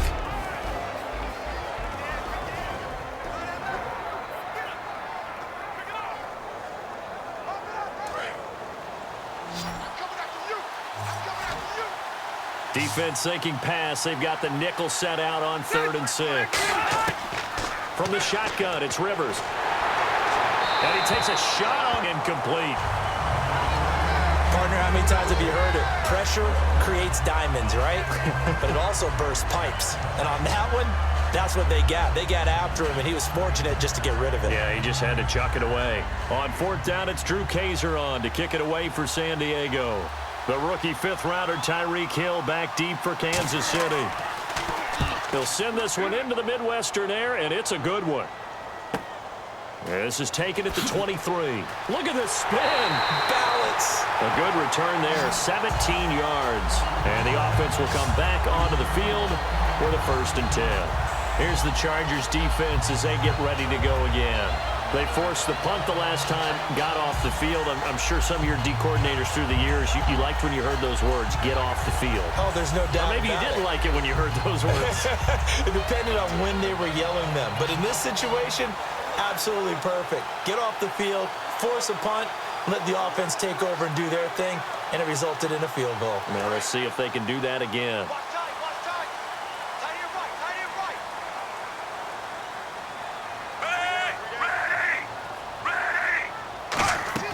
They go play action here on 1st down. No chance to get away there for Smith as he goes down.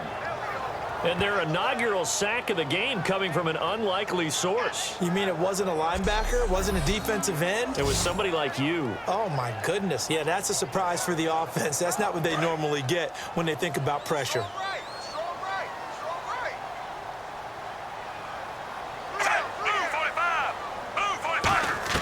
On 2nd down, here's Smith. Oh, he's got a man wide open, complete. And all the way in for a Kansas City touchdown. Tyreek Hill, 66 yards. And the Chiefs are going to take a 1st quarter lead. Great corner route there. Not only able to catch it, turn it upfield, and get into the end zone. It usually involves a little bit of an extra move, doesn't it? You got to get them thinking that you're moving to the middle of the field and you're breaking away to that corner. Boy, that was well executed.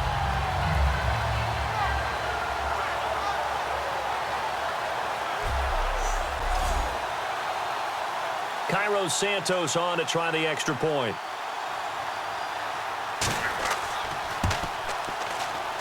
And his kick is good to make it 7-0 KC. Hardly any time taken off the clock there. 2 plays, and they find the end zone for 6 points.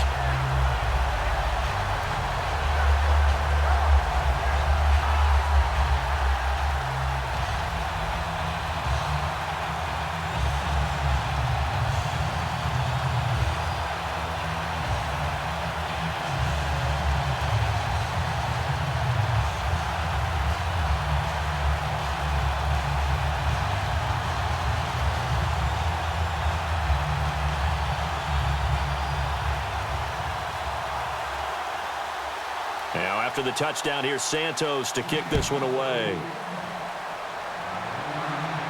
This fielded a few yards into the end zone. And the decision to bring it out is going to cost him about 7 yards all told as he's taken down back shy of the 20. And now San Diego getting set to go. And the last drive, their first drive, 3 and out. What changes here, if anything? I think it's making sure the guys that you trust the most with the ball, the biggest playmakers you have, that they touch it on this possession to try and get things moving. So get it to the horses. Without a doubt. They're the ones that typically end up in the end zone.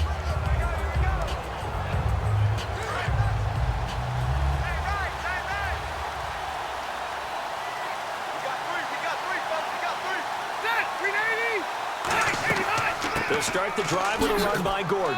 And he'll find some space up to about the 25. 7 yards on the pickup there, and it'll leave him with a 2nd and 3. First play of the drive, let's give credit all around. Excellent blocking, but the guy carrying the ball, he was the finisher. A really nice run.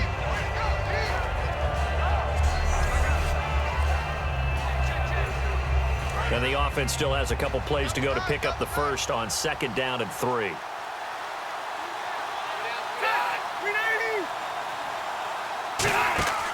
They keep it on the ground. Again, Gordon. And this time not as successful as he'll get back to the line of scrimmage and no more. A couple of Chiefs there to bring him down. And a glance now at the Chiefs' defense. Justin Houston is truly one of the elite pass rushers in the league. Knows how to get to the quarterback with a variety of moves.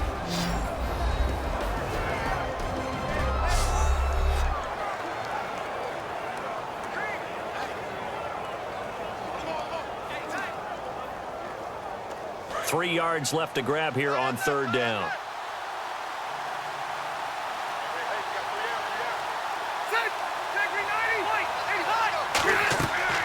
A give to the former Houston Cougar, Kenneth Farrow. And he is going to lose yardage here. He lost 2, and it brings up 4th. And that play was vintage Derek Johnson. Made a play in the backfield. In college, he did as an outside linebacker. Used speed to get to the backfield. Now, a bulked-up inside linebacker with multiple Pro Bowls on his resume. Here's Drew Kaiser now. On for his 2nd punt. He'd take a repeat of his first.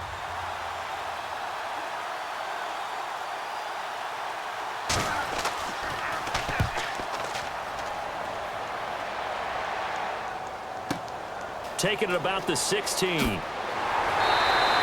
Here on the punt. And it's Chiefs football. 1st and 10. And out come the Chiefs now. And they will simply, Charles, be looking to duplicate what they did last drive when they were able to push it in for 6. And they hope it'll be that easy, right? To be able to take exactly what happened before, replicate it. They may have to make a few additional changes along the way because I'm sure the defense will make some adjustments, but they've got to have great confidence having scored the last time out.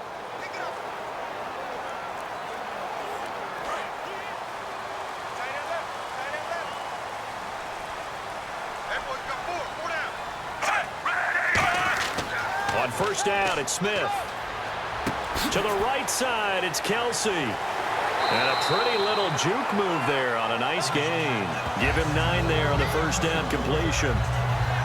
There are certain words that sometimes we overuse, but there's one that's really welcome on a player's resume, and that's the word breakout. And I thought Travis Kelce was one of the breakout stars of 2016 in the NFL. What a season he had with Kansas City. Over 1,100 yards. Now, to put that into perspective with everybody else that was catching the football for them, the next closest had 593 for the Chiefs. So, breakout year indeed. And for me, it's how he did it, because he did it in a variety of ways. Whether he's an inline tight end, a guy who could split out and really become a wide receiver, and then when he caught the ball, he ran like he was a running back. I'm wondering if the same thing went through your mind as mine.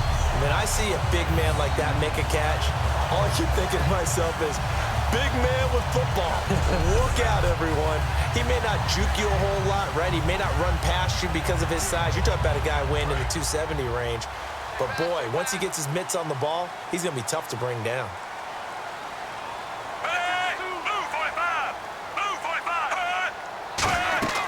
They'll run it now out of the gun. And he'll be taken down across the 50 at the 45 in enemy territory.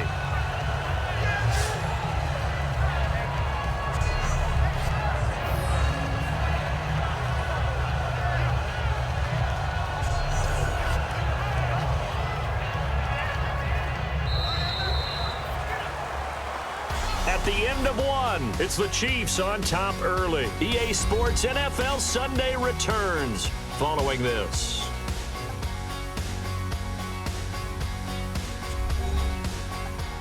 This presentation of the NFL on EA Sports is brought to you by Snickers. You're off your game when you're hungry. Snickers satisfies. Back now with Charles Davis. I'm Brandon Gaudin as the Chiefs in possession of the football as we begin the second quarter. And they've got it here with a first down.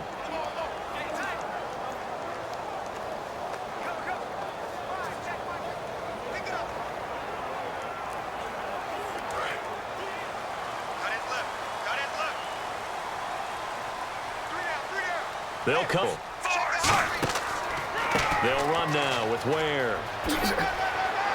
And he's brought down. It'll go as a gain of 10 there. And that'll be good for a KC first down. That's another nice run, and I have to tell you, some of the coaches that I played for, their philosophies were always different when they see a guy running the ball well. Some of them wanted to immediately go to play action and throw it now because it's wide open. While other coaches said, you know something? Until they stop him, that big boy's going to keep getting the football. And that might be the direction that they're going to go right now.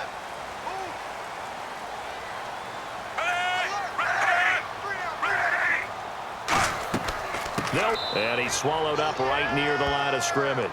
Officially no gain on the play, and it's second down. 3-4 defense, usually here you'll see the linebackers come up, make those plays, but the nose tackle also vital. That was so vital because what you just pointed out, normally he eats up blockers that allows the linebackers to get to the ball carrier. In this case, he did his job and then some, and there was no gain at all for the runner. They'll try the air now with Smith. Over the middle and into the hands of his receiver, Macklin. The reception good for 7. It's third down.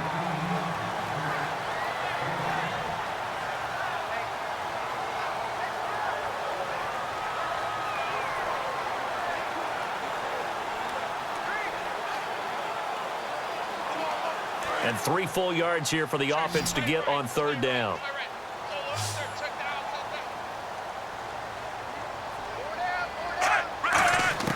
From the gun, here's Smith. Caught here by Conley. And he gets the first down here as he's taken down at the 24. And that's understanding where the markers are because it's not just running to them. Because on the catch, you can actually be pushed back before the first down. It's getting past it and allowing that opportunity to drip back towards the first down line and still having picked it up. Really well run. Offense comes to the line now, 1st and 10.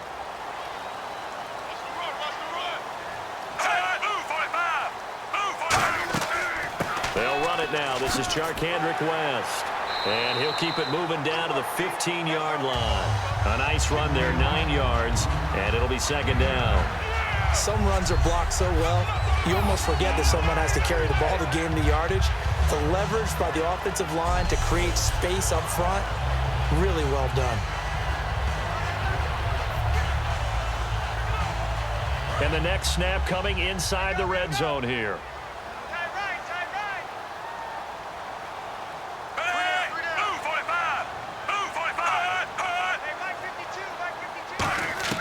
To throw on second down is Smith. That's going to be caught at the 10-yard line. 7 yards on the pickup there, and now they've got it 1st and goal. Brandon, another catch for Tyreek Hill. How do you defend him?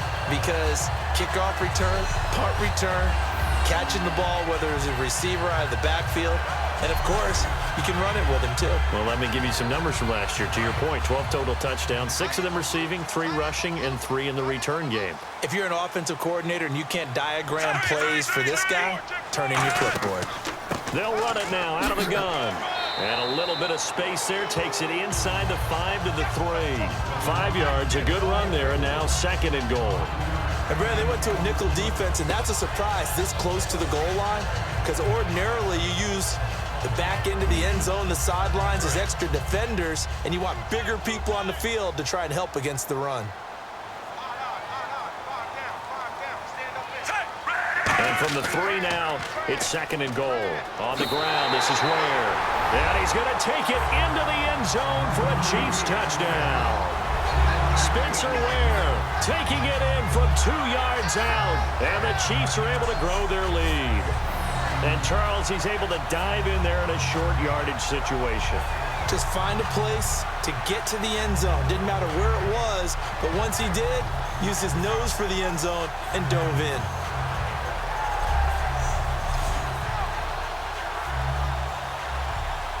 Now the point after try for Santos.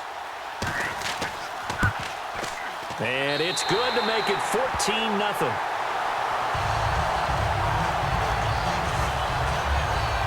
So that one a long 11-play drive. And it winds up with the Chiefs hitting pay dirt.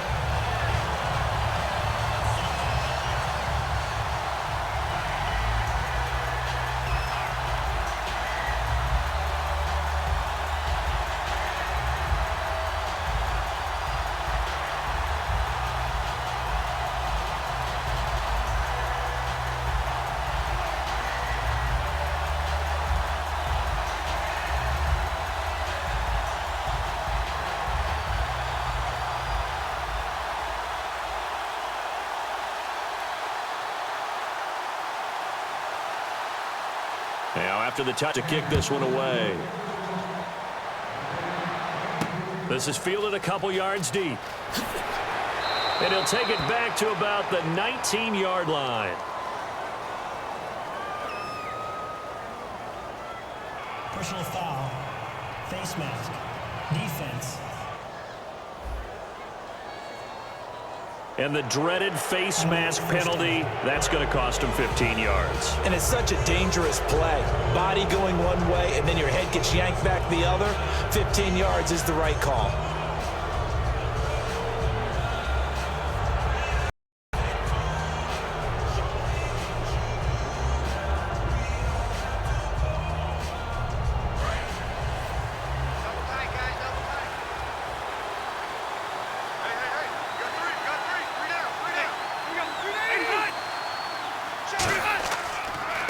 Going to turn and give this one to his running back, Gordon. He'll get about 4 as he's past the 35 to the 38-yard line. Dontari Poe in on the stop. Not a run that you're going to write home about, but still a good first down run. That's what an offense calls staying on schedule. 3 to 4 yards on first down, you're set up very well for the rest of the drive.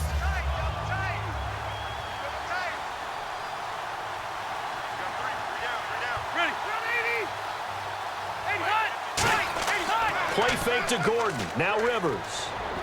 And that one got tipped. Kind of threw everything off. It brings up third.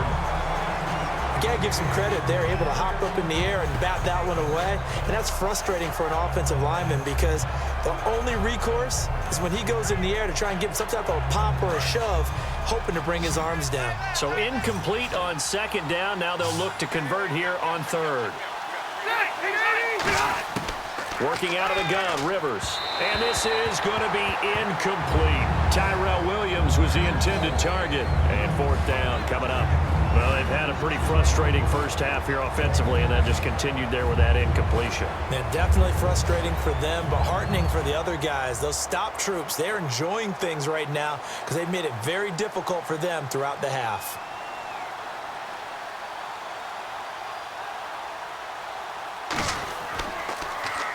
He's been a busy man here in this first half as he gets it away. And this is going to hit the goal line and continue on into the end zone for a touchback.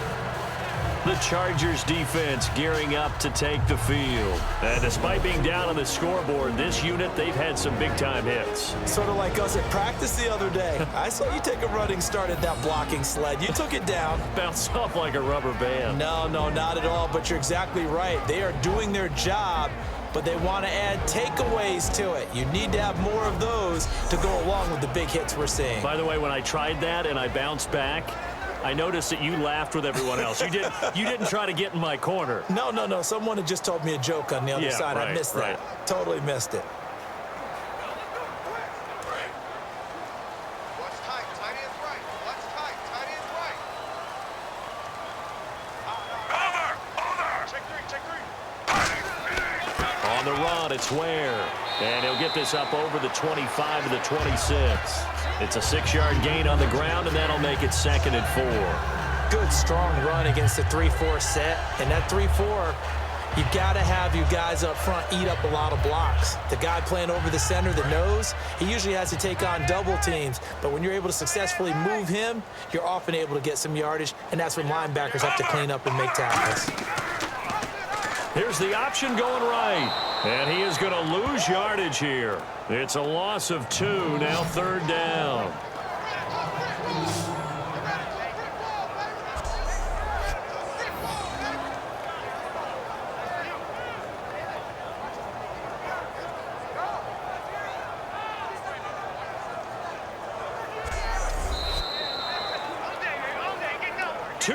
To go here in the first half.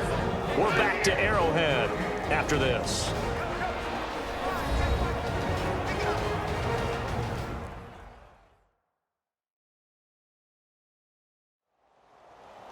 Back now.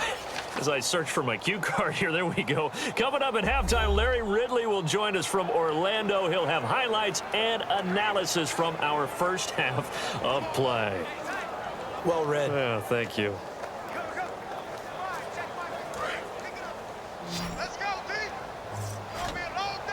And they insert their dime package, 6 DBs here on 3rd and 6. Expecting pass all the way. Here's Smith. And that is incomplete. It's a tried and true formula, and I don't think it'll change for as long as we play football.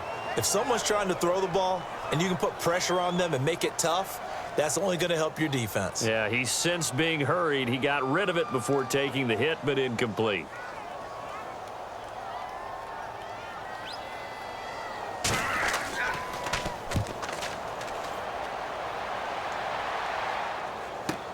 Now Benjamin. So possession goes over here on the punt. And it'll be Charger football here as they take over. And now San Diego getting set to go. And still no points on the scoreboard. You're coming off of the 3 and out. They're just looking for anything to grab onto right now, aren't they? I'm wondering if someone's going to take charge in the huddle.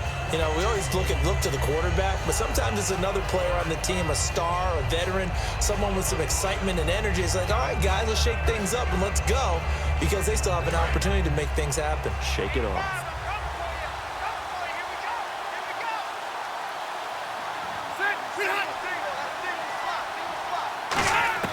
On 1st and 10, Rivers. And the catch made by Dontrell Inman. 18 yards on the pickup there. And the Chargers are going to have a 1st down. In recent years, the slot receivers really gained stature in the NFL because they can do so many things. Yes, they can line up wide like your normal wide receiver, but to have that kind of courage and toughness to run routes in the middle of the field and become dependable targets for their quarterbacks and move the sticks, those guys are worth their weight in gold.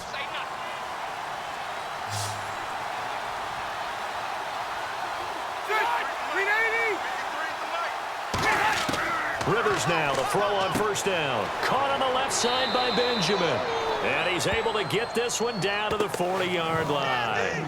And now the passing game here in the 2nd quarter starting to heat up a little bit. Don't you feel the rhythm starting to happen, right? You see it. Now the confidence is starting to rise. I think now as a play caller, because that has happened, you lean on it a little bit more. You don't go totally away from running the football, but you do say, guess what? We can throw it. We can throw it well with a whole lot of confidence.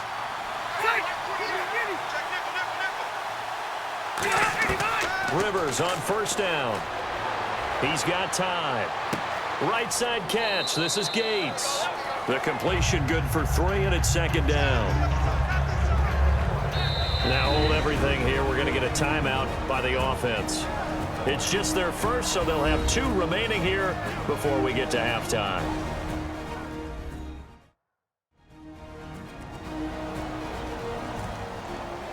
And we're back. The offense had a chance to talk things over. We'll see what they come up with here on this next play.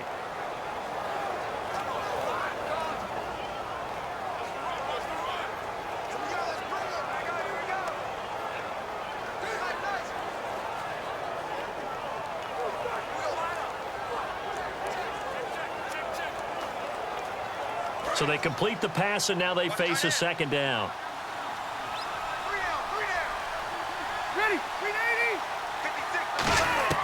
Rivers again. Inman has it over the middle. And brought down, but not before they're inside the 25. Now whistles come in. We're going to get a timeout here by the offense. So that means they're down to 1 remaining here as we head toward halftime.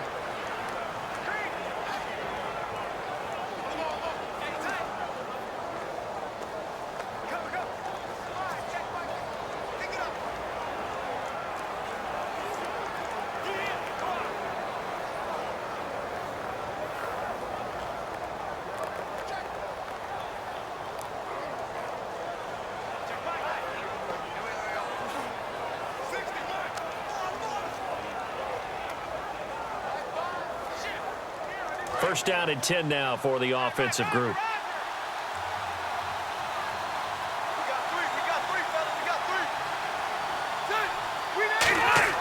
A first down throw here for Rivers. Gates has it over the middle. And able to get him down, but he does reach the 5. 18 yards there, and it'll be a first and goal. And partner Antonio Gates coming back for another year. It'll be his 15th season in 2017. And how about, let's just talk about not just the longevity, but he's in a position now where he can break a tie with Tony Gonzalez because they both have 111 touchdowns at the tight end position. Antonio Gates' first touchdown of 2017, that'll break that tie, and he'll be number 1. That's pretty impressive. Probably going to be playing behind Hunter Henry, second-year man, but just the sustainability, how long he's lasted in the league, impressive. And think about this, Philip Rivers, so excited to have him back because Hunter Henry's playing well, but Mr. Reliable is Antonio Gates. All defenders get tired of hearing about their lack of hands and why they're playing defense instead of offense. But in this situation, it was the hands that made the play. Batting the ball away on an attempted touchdown pass.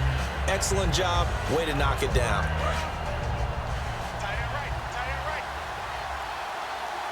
One man in the backfield is Gordon. To the air again here, Rivers. And he takes it in for a Charger touchdown.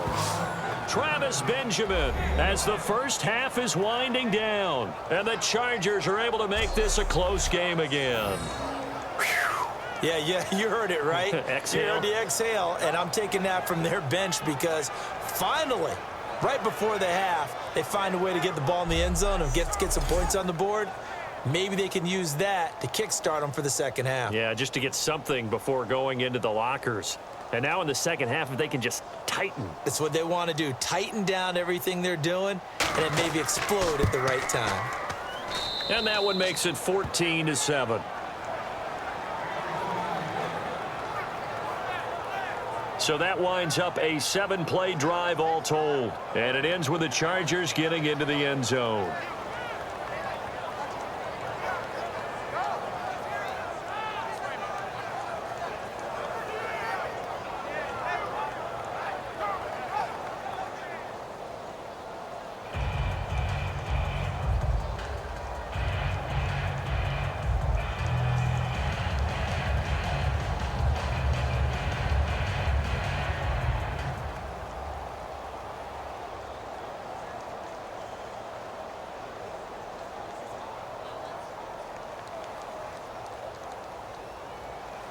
And Lambeau now, after the touchdown, he'll kick this one away. This will be taken in at the 1. And he will be brought down here at about the 17-yard line. Alex Smith and company heading back out there now. He's played a pretty clean first half, a touchdown, no interceptions. Frankly, that's what they expect out of him. They want to see the ball thrown and thrown well, and he's able to do that and put it in the end zone. They'd love to see more of that before this game finishes. But right now, he's got his team in a good spot. A good spot, maybe looking for touchdown pass number 2 here in the second quarter.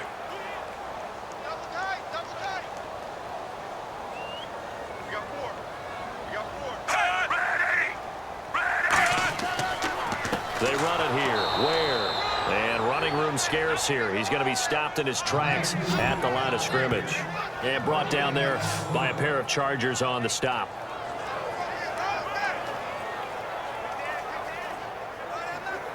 So we have reached halftime with a touchdown. That's the difference on the scoreboard. As we'll send you down to Orlando, where Larry Ridley has our EA Sports Halftime Report. Larry? Thanks, Brandon. Thanks, Charles. And welcome to our EA Halftime Report. I'm Larry Ridley. The Chiefs want to continue to give their fans something to cheer about in the second half. The Chargers know it's always hard to come in and get a win on the road, but they're not out of this one yet. So here we go. Let's take a look at some of the highlights. And actually, Larry, hold that thought. We're right back to the action.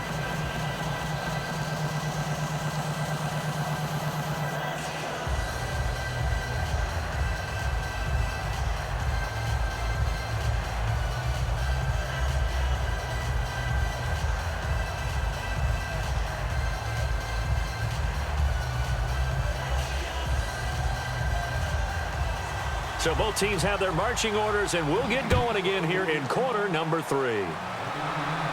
This is fielded a couple yards deep. And this return net's positive as he gets past the 25 and up to the 27-yard line. Out comes the Chargers as they'll go on offense now to start this third quarter. They're close game, but they're going to need to do a little bit better probably here in half 2, no? I would agree with that totally.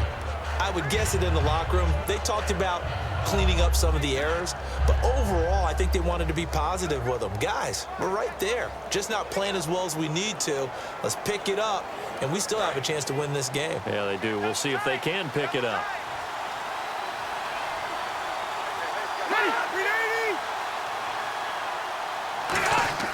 First down, Rivers. Benjamin's got it, and it's a fumble. And they have possession, and they have it at the 38-yard line. And they came out of the locker trailing. Not a good way to start this second half with their first drive. Can't imagine that the discussion at halftime encompassed this at all. In fact, I'm sure they talked about, okay, kind of wipe the slate clean, start the second half, and let's go out and play the way we know that we can. That's not a great example of it. They didn't envision that. So here's the Chiefs offense ready for their first reps in half number 2.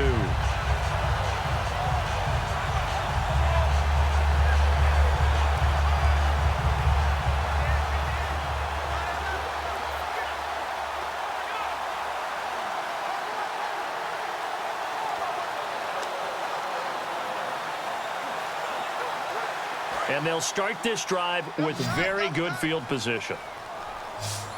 4 down. Ready. Following the fumble recovery, Smith looking for the out route. It's complete to Macklin. 7 yards, the pickup on the pitch and catch.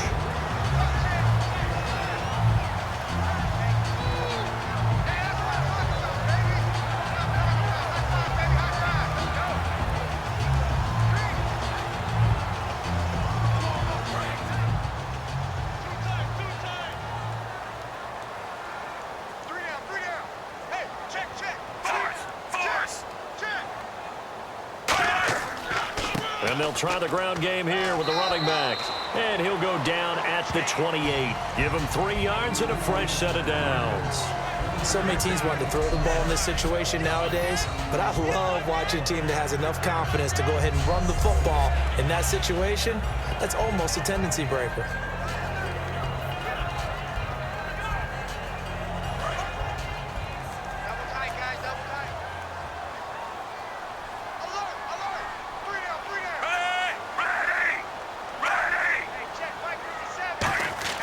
On 1st and 10, Smith finding his safety valve here. That's complete.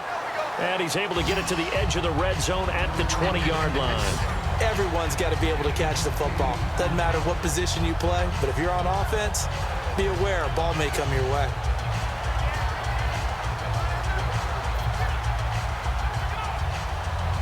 Offense in a good spot here, 2nd and 2.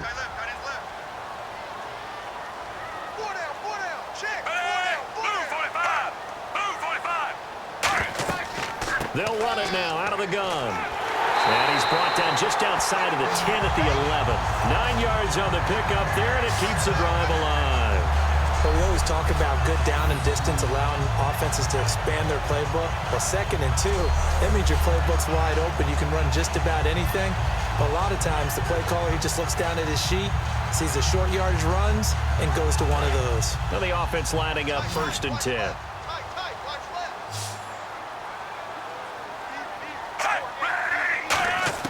Now a 1st down throw. It's Smith. And his pass incomplete.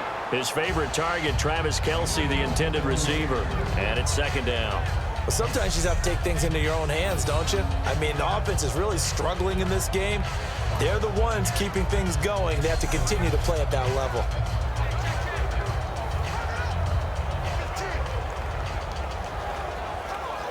So incomplete on 1st. Let's see what 2nd down has in store.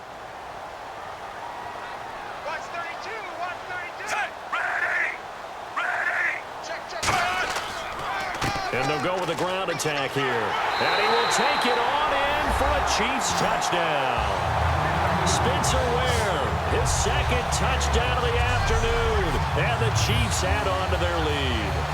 And he certainly played a pivotal role with those 2 TDs and why they're up on the scoreboard right now. Well, someone's all about winning, aren't they? Because he's not worried about the number. Sure, it's great to have 2 touchdowns.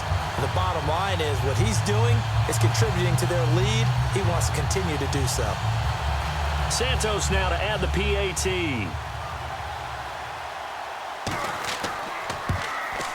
It's good, and it is now 21-7.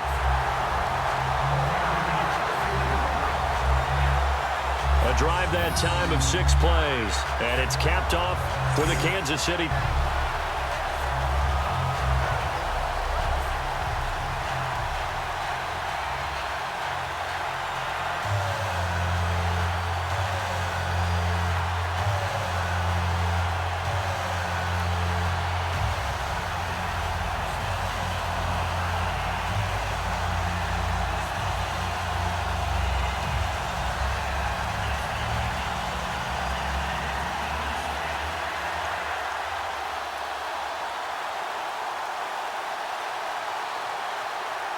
Now, after the touchdown, here's Santos to kick this one away. This is fielded at the goal line. And he'll take it back to about the 19-yard line.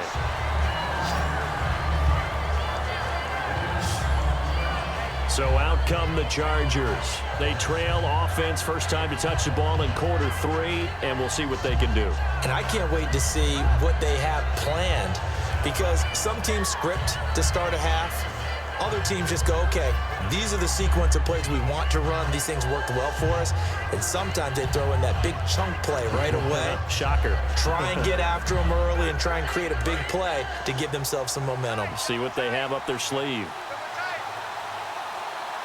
One man in the backfield is Gordon. And he'll get it up the middle. And nothing doing. He's immediately taken down at the line of scrimmage.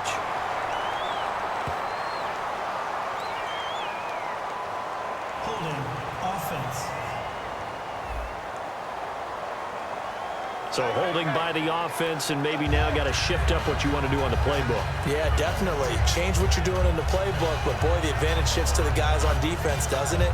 Longer yardage situations, they often become bolder.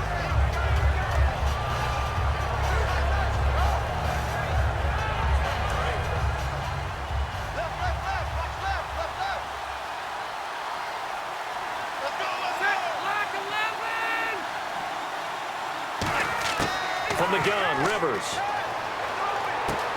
Wide open receiver complete. And he's able to get this one all the way past the 30. Do you get the sense, Brandon, that people are trying to retire Antonio Gates? They keep thinking this is almost the end of the line, and then he keeps making catches like the one we just saw there. He's the old reliable, you're right, just one of 9 players in the NFL with 100 or more touchdowns.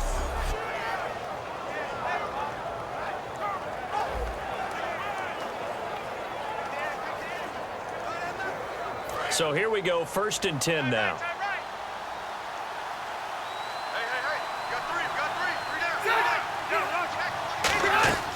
They'll run it now out of the gun.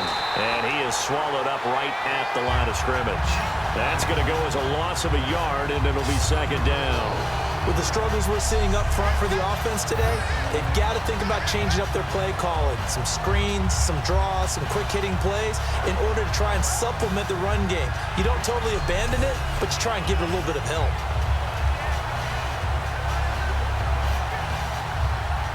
So now 11 yards to go for this offensive unit. It's second down.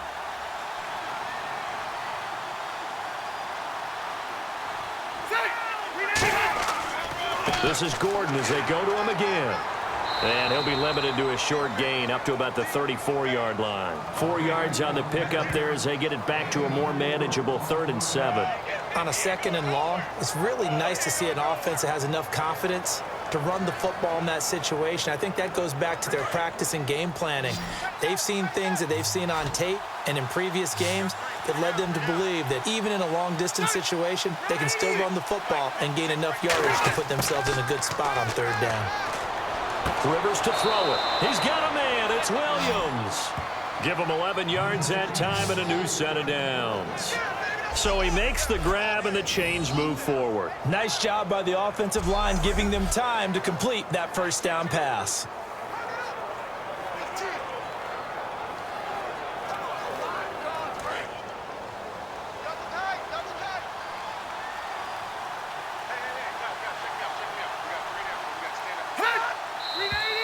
Now movement up front. I think this will be on San Diego. False start, offense.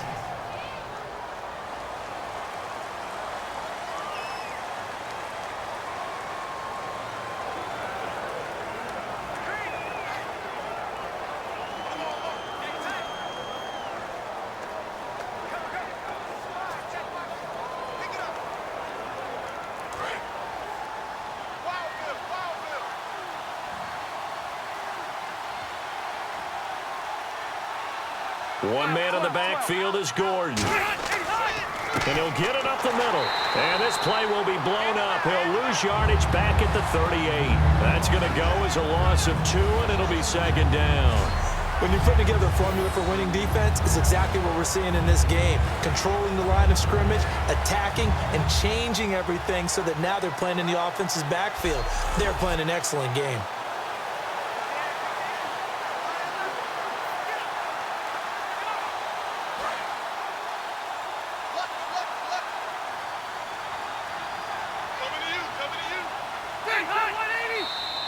And now whistles and a flag, and I think we got to jump here. Neutral zone infraction, defense.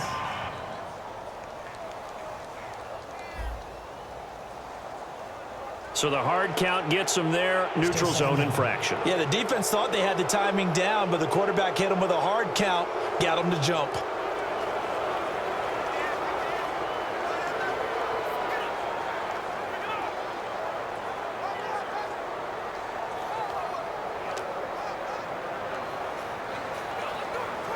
Clock showing 90 seconds to go in the 3rd.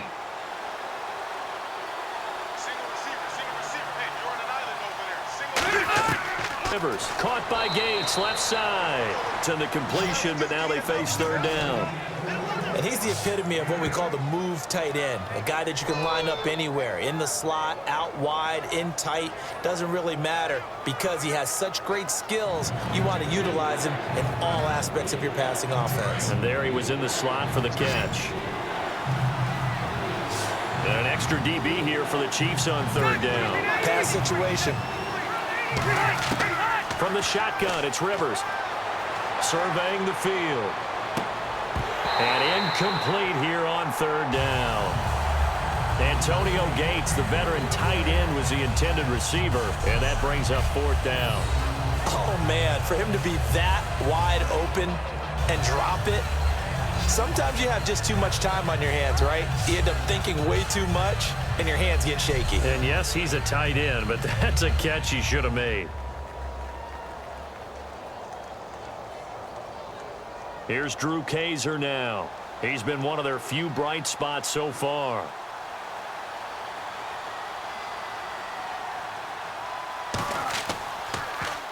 He gets this one away, and boy, it's another boomer. And no return possible here as they angle this one out of bounds.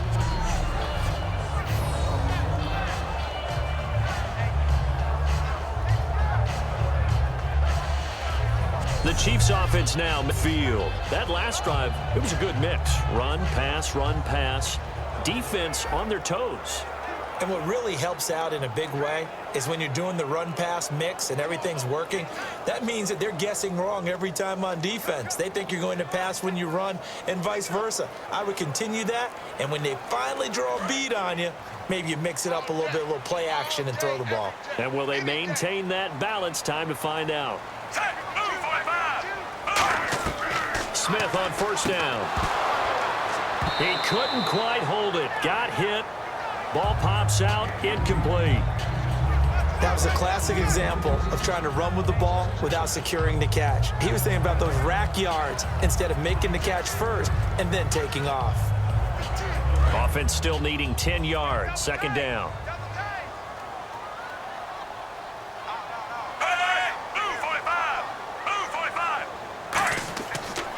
Now a handoff here to his running back. And he's up past the 10 to about the 12. Give him 5 on the carry there, and it'll set up a third down. And there's a run to be happy with.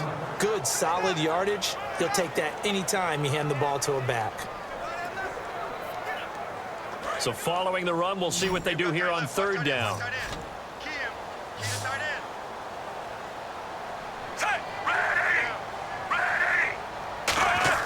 Smith.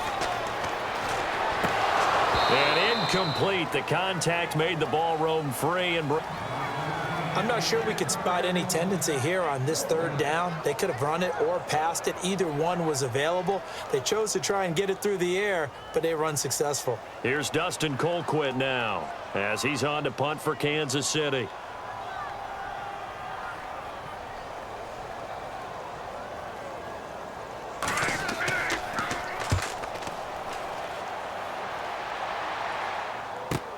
Returning, it's Benjamin.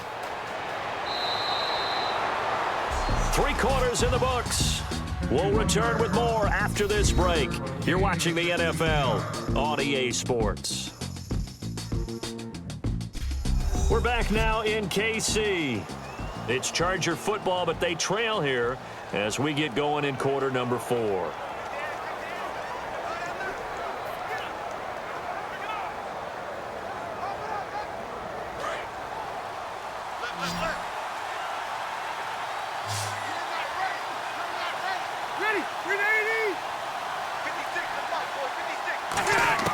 Rivers now to throw on first down. Throw right side, complete to Williams. Give them 11 on the gain there, and it'll give the Chargers a first down.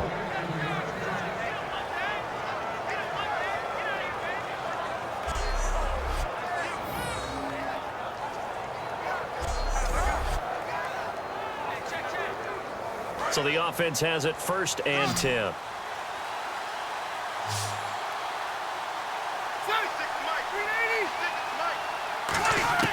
A first down throw here for Rivers. His throw incomplete.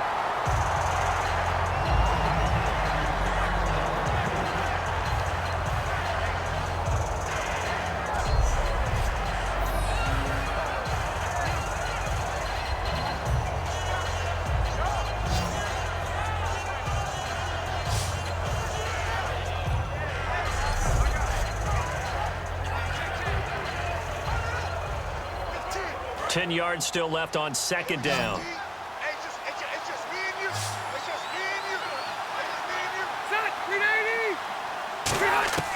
Working out of the gun, Rivers. This is Gordon on the dump off. Gordon loses the football. It's loose. But this will fortunately wind up out of bounds. Now, I have to admit, partner, that I've often thought that I don't like this rule, where the offensive player fumbles the ball, it goes out of bounds, and they get to keep it. That's just because you're a defensive guy. That's why you don't like it. Yeah, you're right. It is a slanted view, isn't it? But this is where, for the offensive team, the sideline is their friend. Usually it's not their friend. Yeah, exactly right. I actually played for a guy in college. You know what he used to name the sideline? Sammy. Sammy sideline, and use him well. And defensively going with a dime set. 6 DBs on 3rd and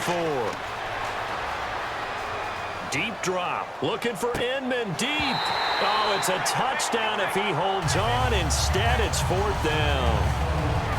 I'm not quite sure how he wasn't able to hold on to that one in the end zone. A great opportunity lost, but a lot of relief for the defensive guys. When they get into film next week, they're going to want to know what happened. Where was the breakdown that almost allowed a touchdown?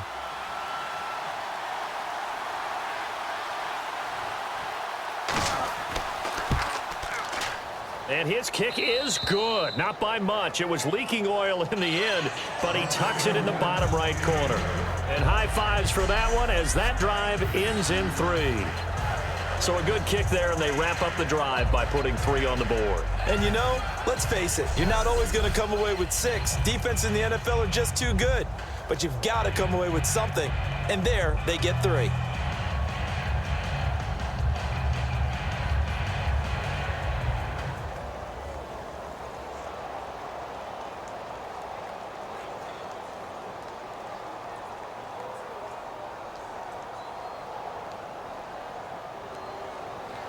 Now after the made field goal, back out Lambeau to kick this one off.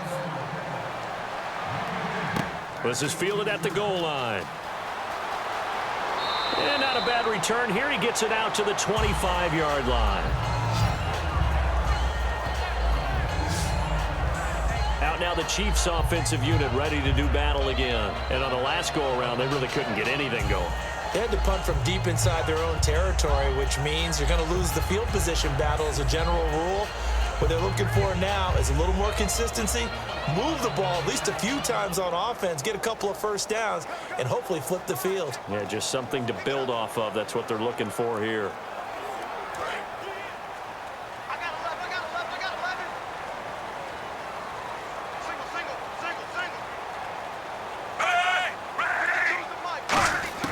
On 1st and 10, Smith throwing for his running back, and he's got him complete. 4 yards on the pickup, and it'll make it a 2nd down. I know most of the time when the ball's in the air, you're thinking wide receiver, tight end, but running backs, they can be a big part of any passing offense nowadays. 2nd down, and the offense in search of 6 yards.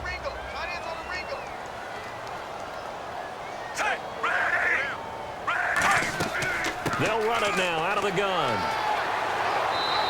Call it a gain of 7, and it gets him a new set of downs. And that's a nice pickup of a 1st down on that 2nd down run. And at that yardage gain, they can run that play on any down.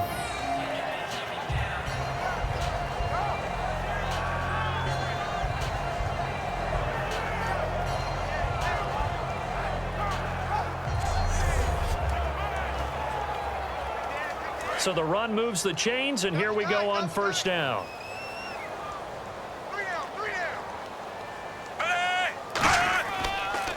And they'll run it here.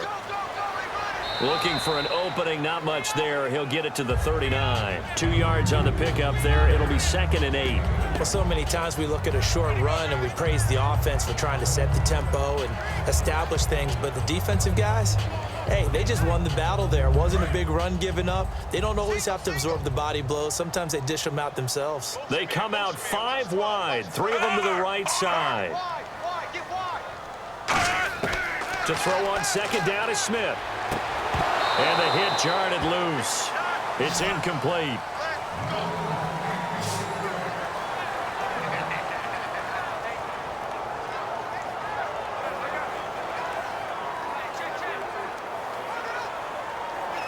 Let's see if the defense tries any pressure here on 3rd and 8.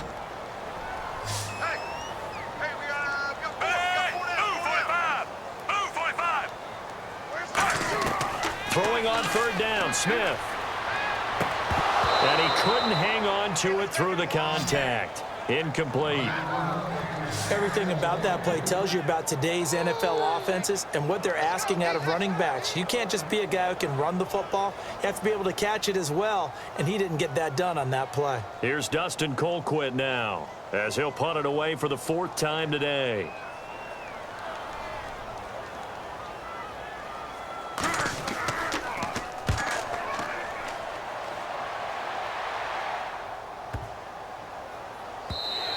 And that'll hit at the 5 and go into the end zone for a touchback. And now San Diego getting set to go. And tough to win games if you're going field goal, field goal, field goal here. They got field goal last time. Now they'll be looking for a touchdown. They're looking for the big chunk now because, as you noted, the field goal, field goal, field goal way of doing it makes it that much harder and puts more pressure on every possession for you now. Go ahead and get 6 and feel a lot more comfortable about the position they're in. Bigger chunks. We'll see if they can get the score.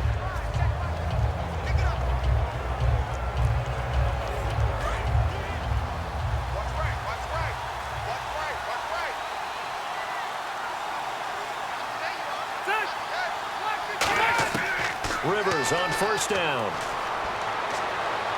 And his throw's going to be incomplete. I hope I don't sound too rah-rah on that one, but that's the exact right throw. Either your receiver gets it or no one gets it. Give him a lot of credit for being really precise with it. Got rid of it. No one got it. Second down here after the incomplete pass.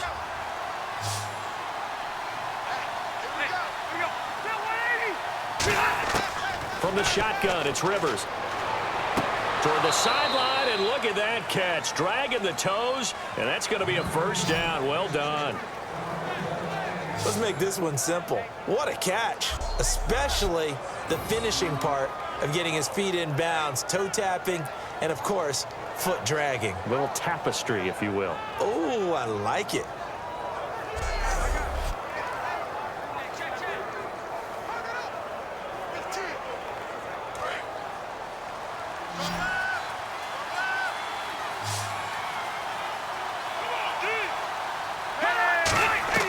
On 1st and 10, Rivers.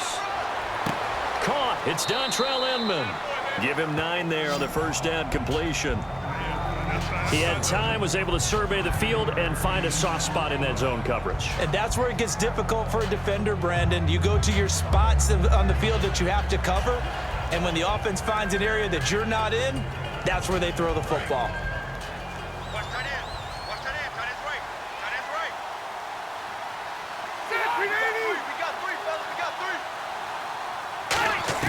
Rivers again. Caught on the left side by Benjamin. And he'll get it out to midfield. Looks like, yeah, they'll spot it right at midfield at the 50. Never make the mistake that the slot receivers, especially the little guys like we're watching here, are just quicker than fast. A lot of them combine quickness and speed, and they catch a lot of footballs, as we just saw there.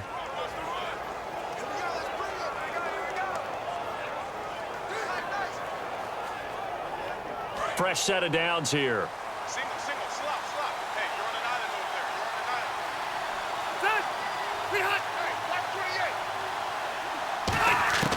Rivers now from the 50.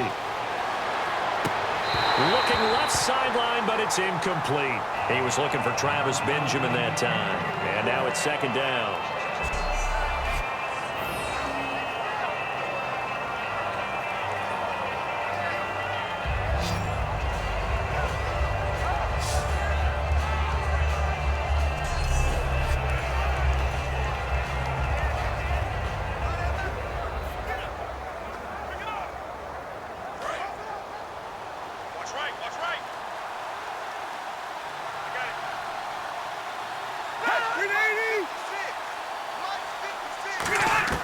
Throwing again, Rivers on 2nd and 10. Gates has it over the middle. 8 yards on the completion, but now they face 3rd down. Well, clearly one of his advantages as a passer is his height. Sit back in the pocket, fired over the middle. That makes things tougher defensively, doesn't it? It really does, because your goal is to move the quarterback off his initial spot when he gets his drop back completed. But when you have that type of height, he can stay in there if he's willing to take the hits and just fire over the top, which saves him time and actually completes a play a little bit quicker than it normally does for a quarterback who has to slide and find open space to throw. And it's complete. Henry, give him 8 yards on the play, and they pick up the first. Time for a break. We'll come back and see this one out after this.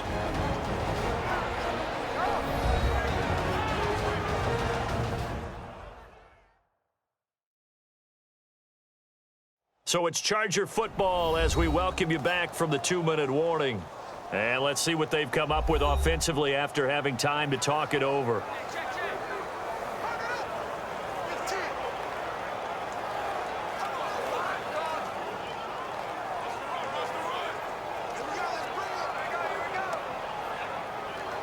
offense comes to the line now, 1st and 10.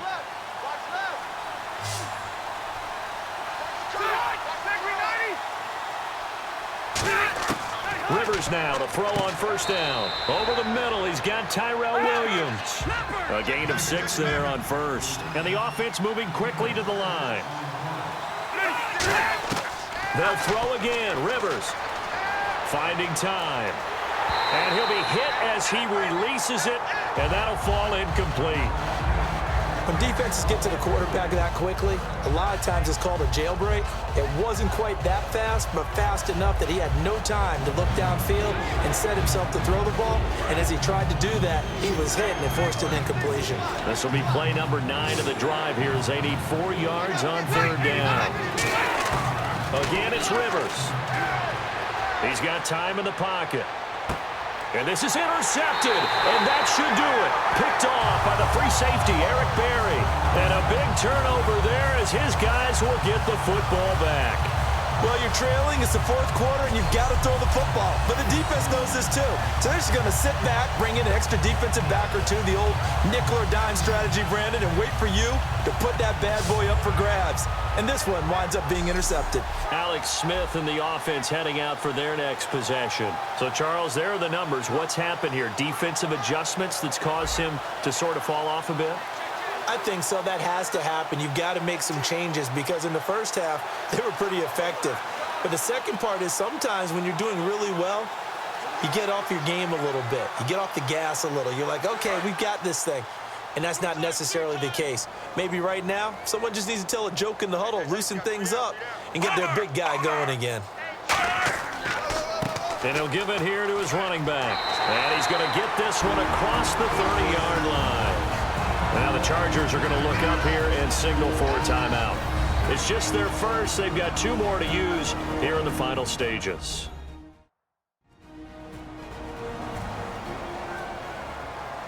And now following that timeout, the defense back out onto the field.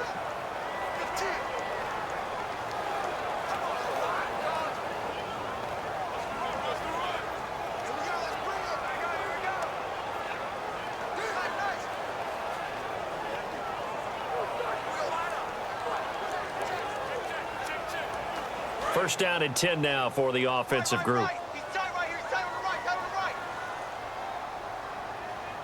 They come out here in the eye. And they give this time to the tailback. And he's going to be met at the line of scrimmage and taken down. And now the Chargers are going to signal for another timeout. That'll leave them with just 1 remaining in this 4th quarter of play.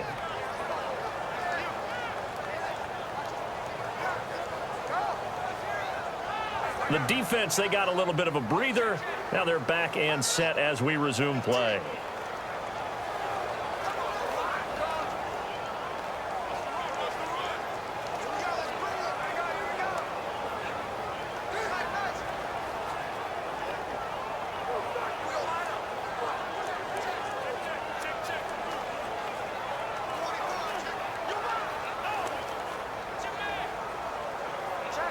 A little bit of ground to make up for the offense as they face a 2nd and 11.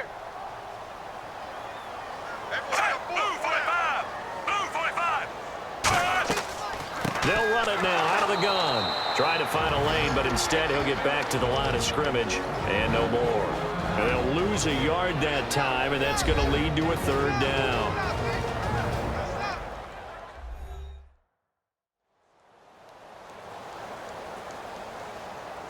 All right, so the timeout over and all 11 men back out onto the field for the defense.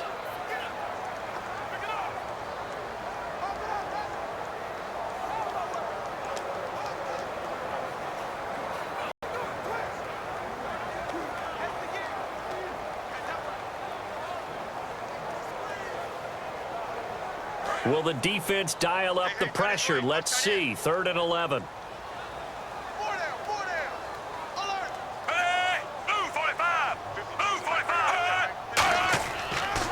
Now a handoff here to his running back. And tough going there as he'll only get it up to about the 31. Just a 1-yard pickup there, and it'll be 4th down.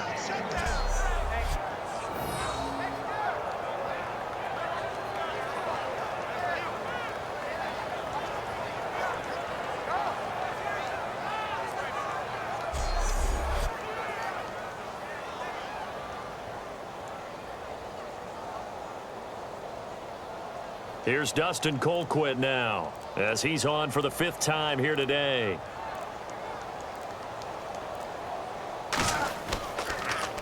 And he deserves a bronze leg as he gets this one away. 51 yards on the punt there. And the Chargers will be backed up deep to begin their drive as they take over 1st and 10. And now San Diego getting set to go. Looked like they had something going last drive. Then the interception happened. Will they recover? The memory they need to keep with them is that they did have something going. They were moving the ball on offense, had a nice sequence going. Don't worry about the other part. You can't get that back. Let's go back to what you were doing well before. I thought you were going to say they need to have no memory, but remember the good part, forget the bad. I like Watch tight, watch tight. Tight and right, tight and right. Alert, alert. Trying to shake off the interception. He'll look to throw. Benjamin with it over the middle. 10 yards on the pickup there. Good enough for a San Diego 1st down. And now they're in the hurry-up. And now down to 24 seconds after the spike.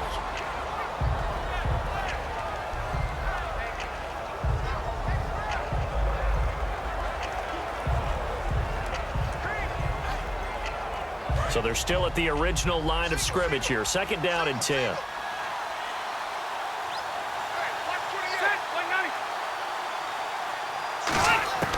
From the gun, Rivers. Now a hit, and Rivers lost the football. 2nd down fumble. Now the offense needing to do something here on 3rd down. They're going to hurry back to the line now. And now he stops it with a spike at 8 seconds.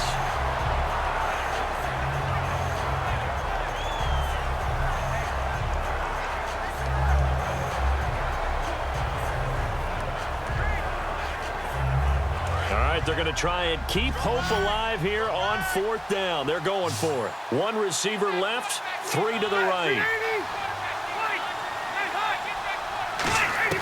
Desperation time. Rivers on 4th down. And this is incomplete with a clock showing just 3 seconds left. And they're going to come up empty here on 4th down.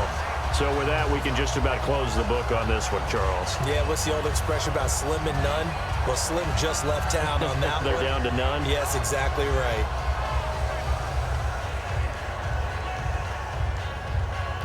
And we're hitting the end of this one, and it looks to probably be the final play. 3 down, 3 down.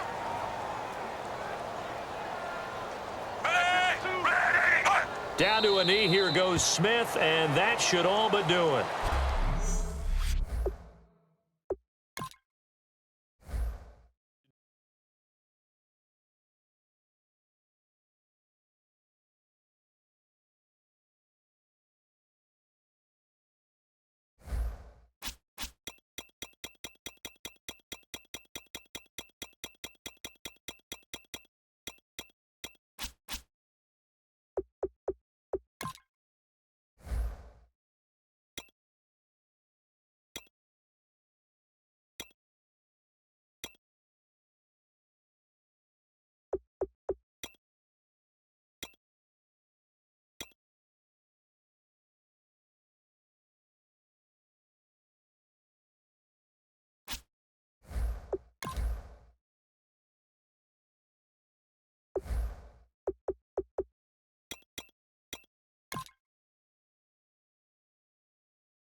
everybody. I'm Larry Ridley.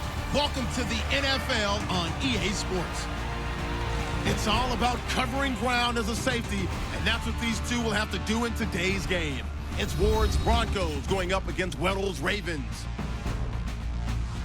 With that, let's get you up to M&T Bank Stadium. On the call, here are Brandon Gott and Charles Davis.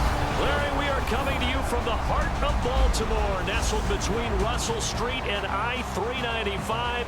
We're at M&T Bank Stadium. Tonight, we've got a great Sunday night matchup between the Denver Broncos and the Baltimore Ravens.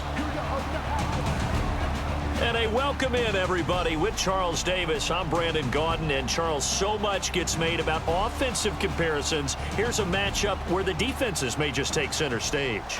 Yeah, we're usually talking about guys scoring touchdowns. How about the guys who prevent them and change the momentum of the game when they take the ball away? I love those ball hawks in the secondary. People after my own heart.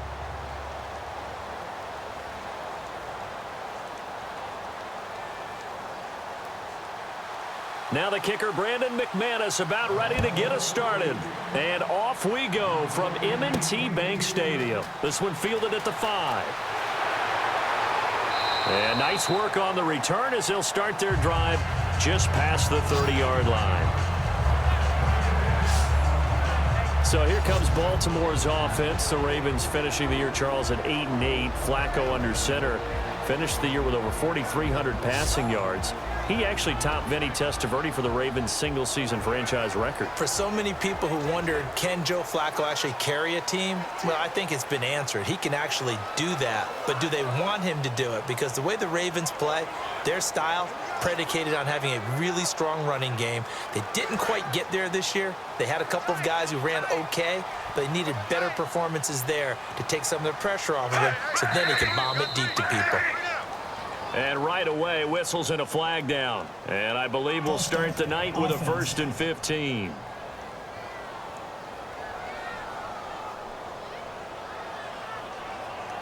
Still first down.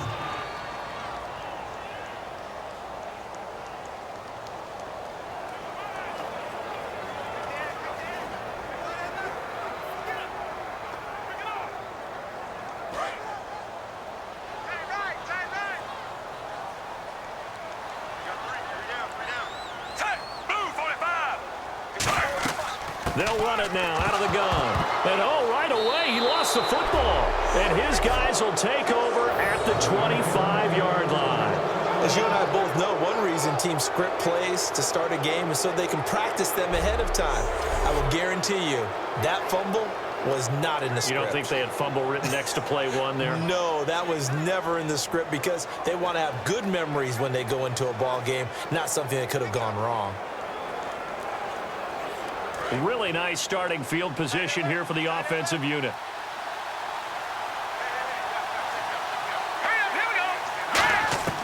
Following the fumble recovery, Simeon. And his first pass is incomplete. He was looking for Jordan Norwood that time. That'll bring up 2nd down. How many times when we see an incomplete pass, we just look at the receiver and say, should have caught that one. That was a drop, and we just put it on the offense. How about a little credit for the defense there? They just forced an incompletion. Yeah, especially after starting in a tough spot defensively, but a good start there on 1st down. That'll give them a little extra confidence there, starting, as you said, in a tough spot and being able to make a play on 1st down. They'll run with Booker, looking to find a lane, but he can't, reined in at the line of scrimmage. They'll lose a yard, and it brings up 3rd. The evaluation process in today's NFL does not take into account as much bulk as it does speed, and that's what we're seeing with the linebacker position. Those guys that can run, they can play at any spot because they can make plays on the opposite side of the line of scrimmage. They don't want to waste this outstanding field position on this opening drive as they come up on 3rd down. Here we go now. 3-19. Throwing on 3rd down, Simeon. Got a man. He finds Sanders. And they do stop him, but he takes it all the way to the 2. He's such a good route runner. Shows it there on 3rd down. Very proficient and a good pass. And you know what I've observed over the years in the NFL?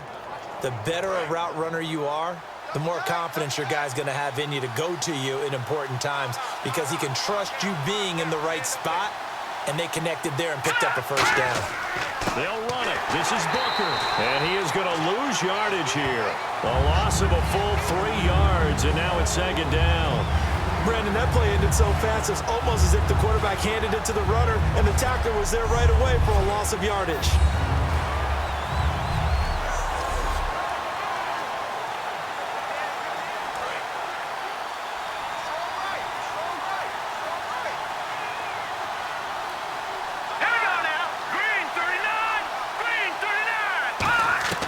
To throw on second is Simeon. And this is caught for a Bronco touchdown. Emmanuel Sanders from 4 yards out. And the Broncos have taken the early lead. On those slants, everything happens so quickly. What makes it work? The timing between the passer and the receiver. In this case, a slant route ordinarily is probably about 3 steps before you go on the slant. In this amount of time, I think it was a 2-step deal. Boom, put his foot in the ground and got inside for the pass. Got inside for the pass, got inside for the catch and the score. The drive summary that time, 5 plays. And it ends with a Denver touchdown.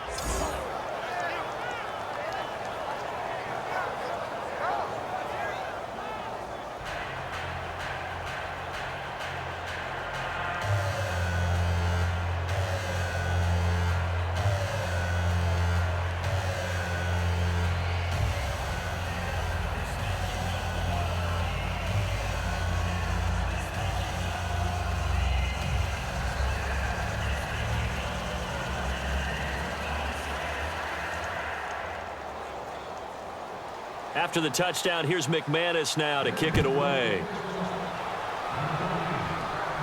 On the return, the old reliable Devin Hester, the veteran. And it's a pretty good return here as he'll get it up to the 29-yard line.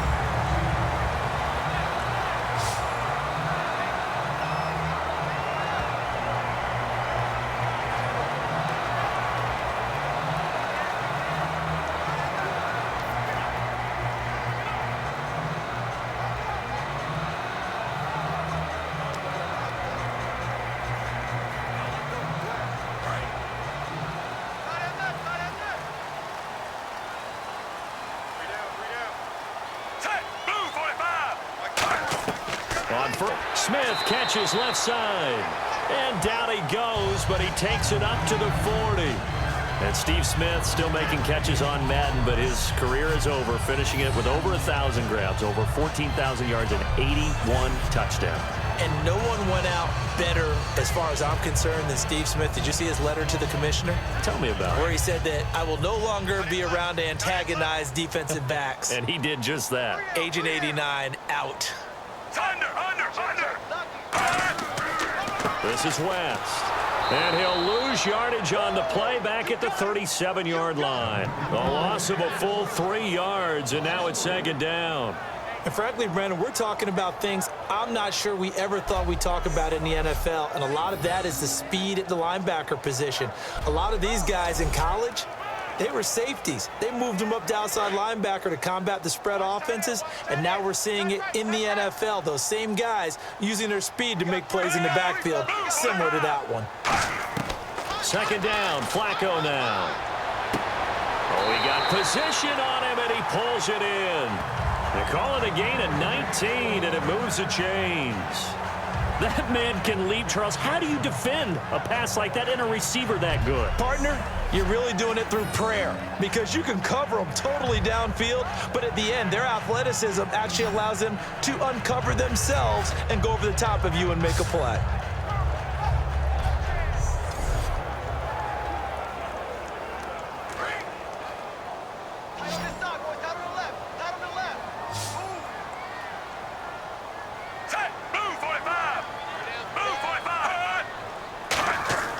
Now a play fake here on first down. Looking here for Smith downfield. This is caught inside the 15. They'll get 32 yards there. And it's good enough for a Baltimore first down. Not the tallest receiver on the field, but he just shouted to admit that the little guy can't go downfield and make a big-time catch on a deep pass, because sometimes they'll just out-scrap you for the football. So after that big play, let's see if they can catch their defense maybe on their heels.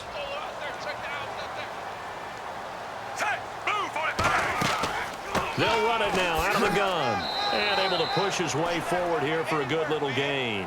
5 yards is the tally on first down. That brings up 2nd and 5. And this O-line, it is the lifeblood of the offense. They established the tone.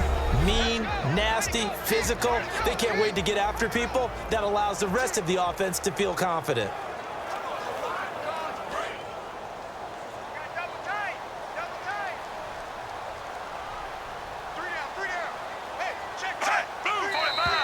Now flags come in.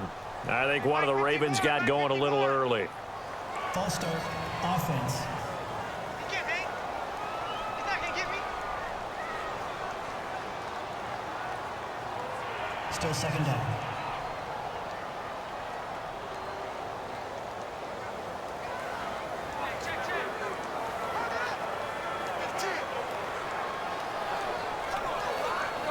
So 2nd and 10 here. Double tight, double tight. Alert, alert. 3 down, 3 down. On the ground, it's West again. And they'll go backwards here, losing yardage to the 14. He lost 2 there, and it's 3rd down. So the myth has been shattered. Every cornerback in the league is not just a cover corner. Some of them will stick their nose in there and make plays exactly as we just saw there. A big loss suffered by the offense after that nice tackle.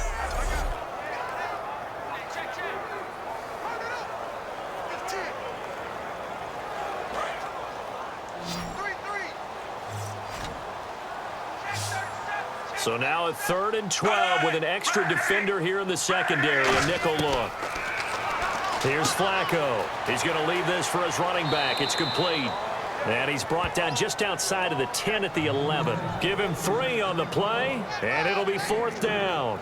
And just in general, Charles, on a play like that, how tough is it for the defense to account for a running back essentially being a receiver downfield? It's very difficult, especially if the running back has skills like a receiver, and you're aware of that before the game even begins. So throughout your practice sessions, you're going to want to be aware of him. Where is he lining up? What can he do? What kind of damage can he do to us downfield? And who can match up with him without weakening our overall defense? You're exactly right. It's a tough task to match up to him. So it goes down as an 8-play drive, and they cap it with the field goal. Yeah, they were able to pick up a few first downs along the way, but they couldn't keep the momentum going all the way into the end zone.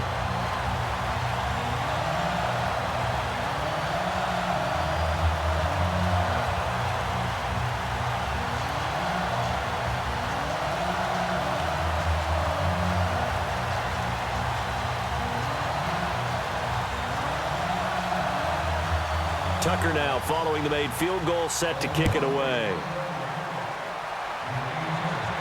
This will be fielded on the back line of the end zone. And from back there, a wise move. He'll just sit on this one, and it'll come out to the 25.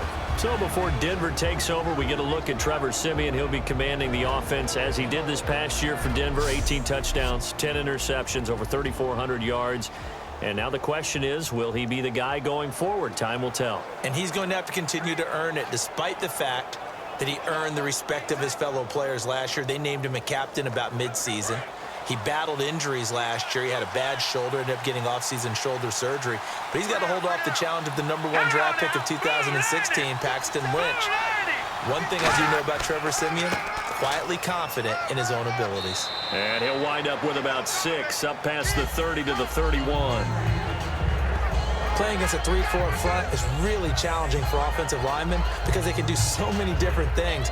But when you're running the football, if you can handle the nose tackle up front, and then maybe a guard can slide up to the second level and block a linebacker, that's when you have success running the football. Here we go now. Green 39. Green 39. On second down, here's Siemian. Norwood's got it, complete.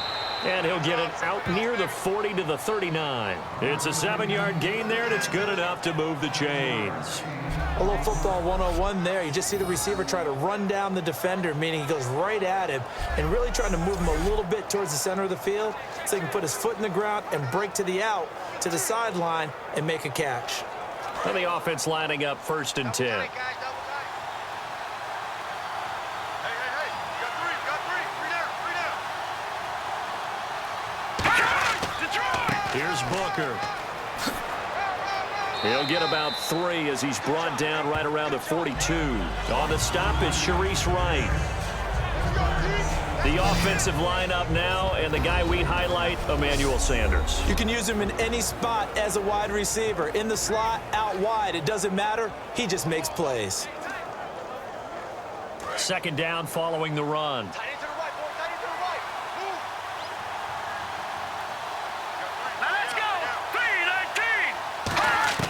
Here's Simeon now on second down. And he goes down. The Ravens able to get to him. Timmy Jernigan. He's the one that got to him. He takes him down for a loss of 9. So they'll get a little extra time to come up with his third. Back alongside Charles Davis, I'm Brandon Gaudin. It's Bronco football to begin quarter number 2. They do, however, have a tough 3rd and long coming up.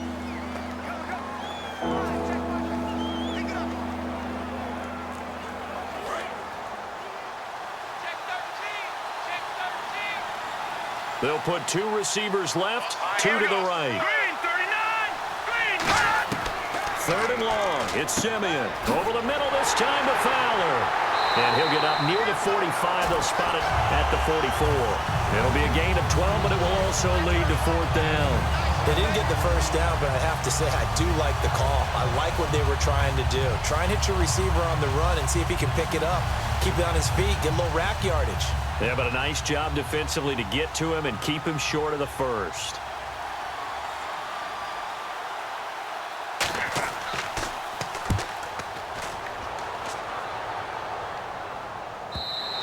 And this is going to carry well into the end zone for a touchback.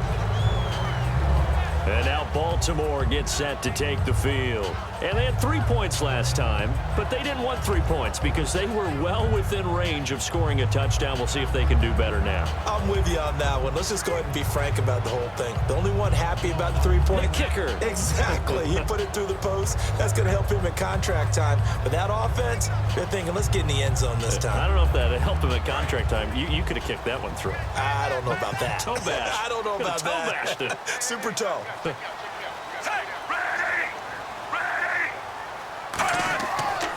The drive begins with a handoff to West. Gets this to the 24 for a gain of 4. Couple of Broncos there in on the tackle. We always like to talk about defense in terms of levels. First level defensive line, second level linebackers, third level defensive backs. On that run, that was what we call a first level run, and it was stopped by a second level player.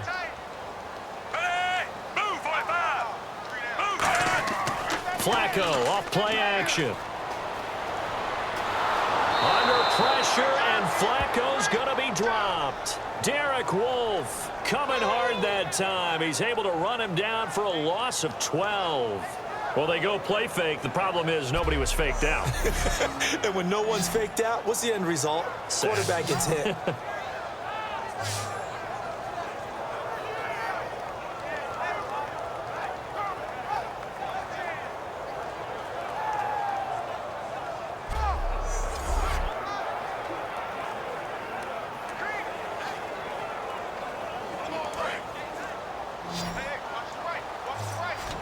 And the Broncos go to a nickel set on third down. Yeah, they've got an extra DB out there. Third and long for Joe Flacco. And he goes down. It's a sack. They get him back at his own 3-yard line. Well, if an offense is going to throw the ball in this part of the field, any pass rusher will tell you that's his favorite part. Gets a chance to get after the quarterback. It's almost like a reverse red zone. They can create points using their defense, and this time they take their man down.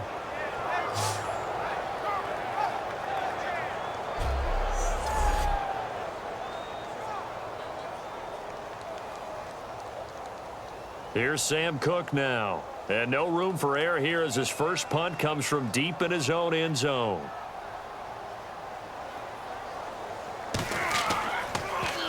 And he's able to get it out of there. He'll take it at the 42. Give him 11 yards that time on the return. And it'll be a short field for the Broncos as they take over first and 10. The Broncos offense now gets ready to head back onto the field. And a tight game after punting last time. See if they can get something going on this drive. as they head to the field now, with the game this close, you've got to feel there's a sense of urgency for them going on offense right now. But they have to do it without letting panic creep in and affect their play.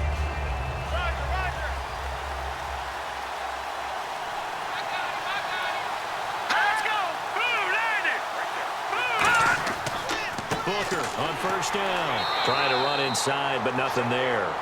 Call it no gain on the play, and it'll be second down. Well, a well-executed blitz, no doubt. Great job by the linebacker. Maybe the quarterback, if he could have seen that, could have audibled there. Yeah, he needed to be in a different play because that one just meshed perfectly for the defense. All the gaps were filled except for the one the offense really wanted to run through, and that was filled by a big man wanting to make a tackle. And he made a great tackle. Here's Simeon. He throws and he hits the slant route to Thomas. And he's brought down. Give him 12 yards on that one. It earns him a fresh set of downs. Well, the bad news, the Denver Broncos didn't make the playoffs, but the good news for Demaryius Thomas, he was over 1,000 yards again as a receiver. 6th straight year he's done that, but yards per catch and touchdowns down a little bit.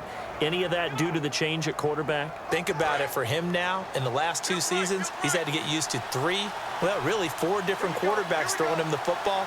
I think that yards per catch will go back up when he gets some consistency. On the carry, it's Booker. And he'll get this down to about the 30, 31-yard line. Give him 3 on first down. It'll set up a 2nd and 7. Partner, we know today's NFL is really built around the guy throwing the football.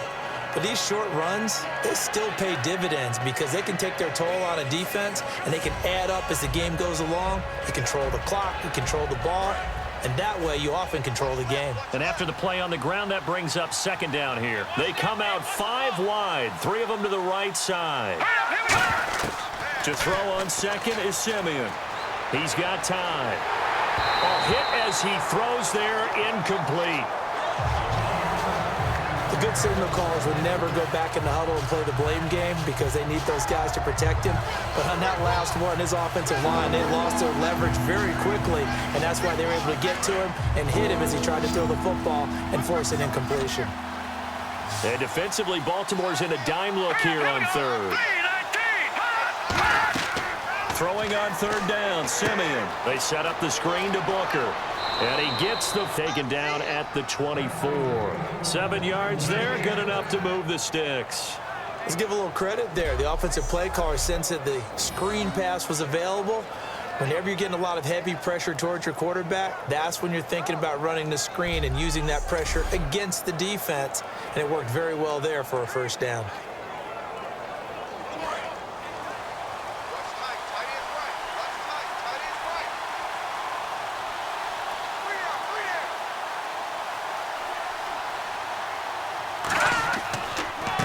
They run it here with Thompson. Looking for a seam, but finding none. He'll get back to the line of scrimmage, and that's it. Lawrence Guy able to bring him down. Now that's the type of play that'll fire up a defense. Hold them to 1 yard on a first down run. It'll be interesting to see if the offense decides to press the run at all or if they'll abandon it now after gaining only 1 on that play.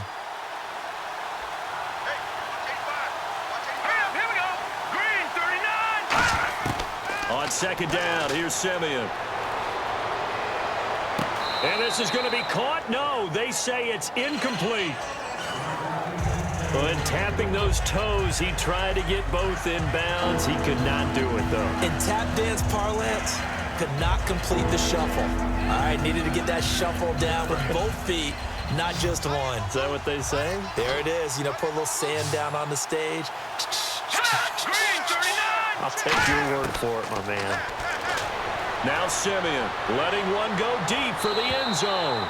And incomplete. He had nowhere to throw, so he just tossed it away. But that brings up 4th. Tremendous field position there and a perfect time to do exactly what they did. Take a shot at the end zone. And they went for the big play, just unable to complete it. So on 4th down, on comes Brandon McManus and the field goal unit for the Broncos. They'll spot it at the 30, so this is a 40-yard attempt. And McManus able to put it through. 2 minutes remain here in the first half. We're back to Baltimore after this.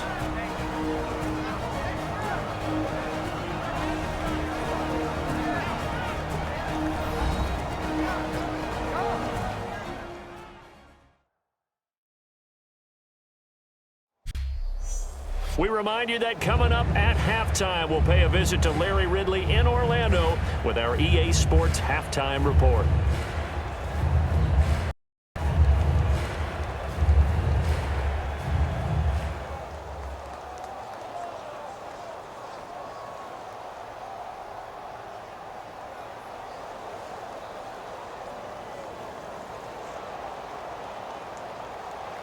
After splitting the uprights, McManus to kick it away. That'll be taken in the end zone. And he'll wind up about 4 yards shy of where he would have been if he had taken a knee, as they'll start at the 21-yard line.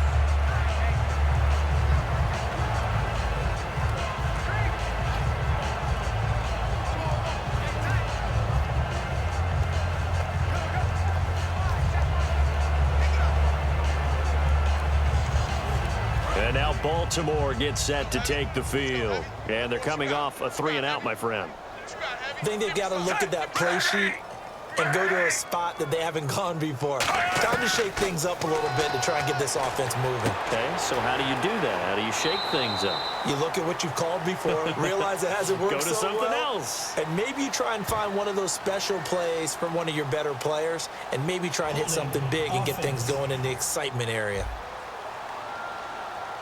So he got his hands a little too far outside. The ref caught him, threw the flag.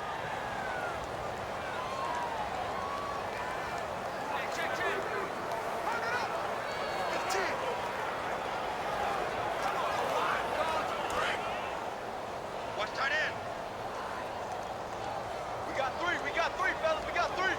Hey, move 45. Move 45. From the gun, Flacco. And hauled in by Pitta. And he'll get it up here this time to the 21. He'll get the penalty yardage back exactly, 10 yards, as they'll get it to 2nd and 10. And they're going to hurry back to the line now. 2nd down, Flacco now. It's a short one here, complete to his tight end. And able to break one tackle, but then quickly brought down. But a nice little gain. Operating up play action, Flacco. And unable to connect on the long pass. It falls down incomplete. I have to say that was a surprise call on 3rd and inches. I thought they'd try and run the football there, but you got to believe they thought they'd surprise the defense and pick up something downfield, but that one goes incomplete. Here's Sam Cook now, as he'll kick it away for the 2nd time.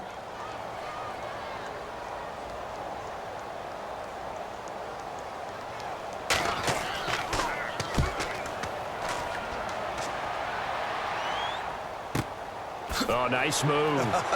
That's strong running. A good return there. Call it 13 yards. And the Broncos take over. 1st down and 10.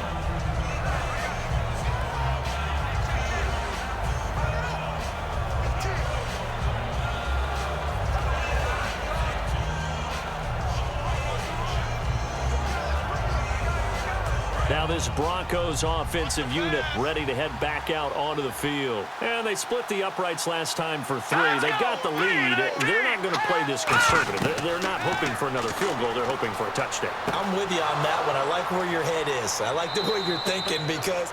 Now hold everything here. We're going to get a timeout by the offense. It's just their first, so they'll have 2 remaining here before we get to halftime.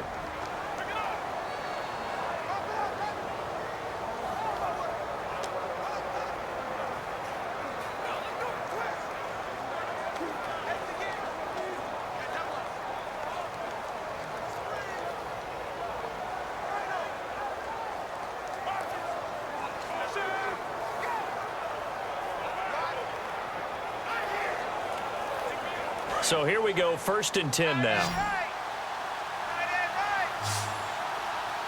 Here we go now. Boom, landed. On 1st down, Simeon. Sanders has it over the middle. And taking it across midfield and inside the 45. Now whistles come in. We're going to get a timeout here by the offense. So that means they're down to 1 remaining here as we head toward halftime.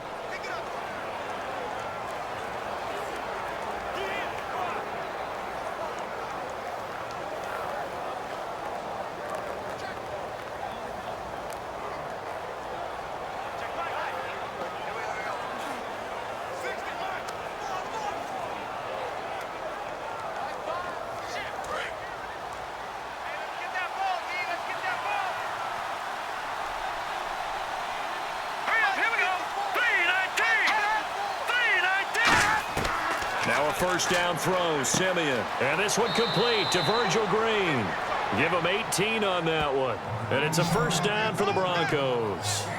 And there's a completion to the tight end. And look at the size of these players nowadays. At that spot, 6'4", 6'5", and up. A lot of guys used to be basketball players, somehow came back to football. That's really good for the game of football. You're getting better athleticism, great hand-eye coordination, guys who know how to control their bodies when they run their routes. Here's Simeon, and that's incomplete. Emmanuel Sanders, the intended receiver, and that'll bring up second down. That's just flat out a terrific play because it's rare that you see a hitch route batted down. That means someone read that one really well and was right on the spot when the ball got to the receiver. And on 2nd and 10 now.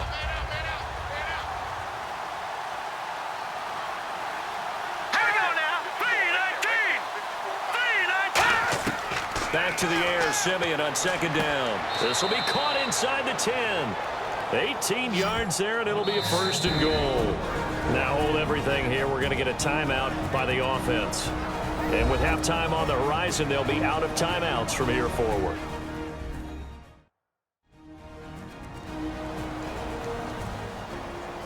So the offense took the timeout. Looks like they're ready to go as we get set to resume the action.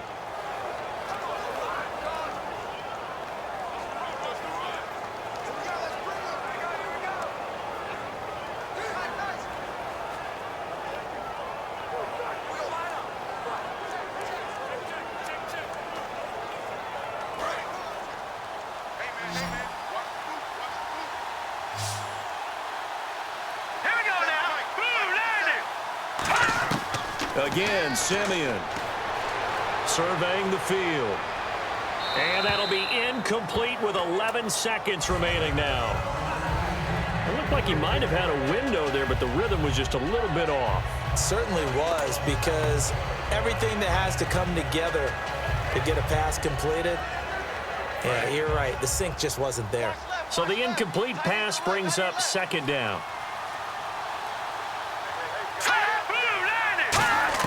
Simeon throwing again. Finding time. This will be caught at about the 5. And he's going to be brought down just shy of the 5 at the 6. 6 plays got him down here. This is play numbers. All right, hang on. We'll jump over halftime.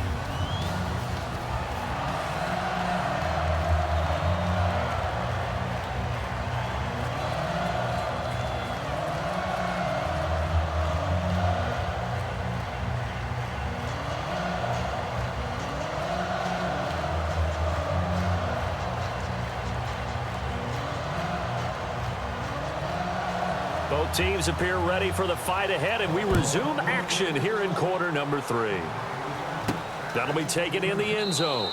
And no run back here. This will be a touchback, and it comes out to the 25-yard line. And here's the Ravens defense as they head back out there now. They're losing here as we begin the 3rd quarter, trying to stop this from being a bigger deficit. I used to play for a coach who always talked about getting the other team's attention.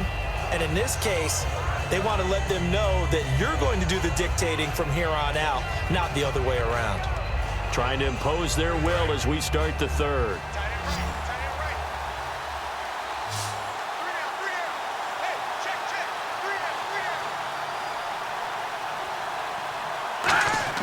On 1st down, it's Simeon. Oh, incomplete.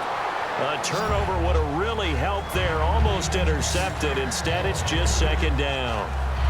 Little lull in the action here to go over an offseason storyline. It's kind of interesting. L.A. a couple years ago, they have no teams, and now they're going to have 2 with the move from San Diego to L.A. What does that mean for the league and for the Chargers? It seems like an easier transition, doesn't it, than St. Louis when they moved back to Los Angeles. Less to become culture the Rams. shock. Less culture shock, less, obviously geography, the whole deal.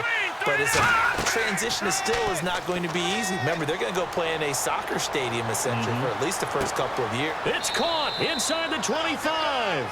A huge play there for Denver. 54 yards. A great job pulling that one in from a guy, as we know, who can really blaze. He's got a lot of speed. And that speed can work for him so many different ways. Sometimes he just takes off and goes and just runs past people. Sometimes you get people to back off so far that you can catch everything underneath. But still, at some point in the game, you're probably going to have to make some contested catches, right? Sometimes you have to go up and beat a defender for the football. He has that in his arsenal as well. Showed it right there.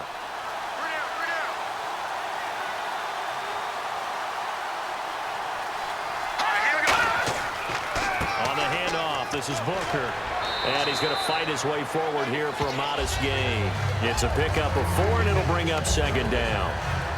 It's been a struggle, the ball on the ground, but every now and then you find a little chink in the armor, and that type of run right there lets them know that they can't stop every single run for almost no gain.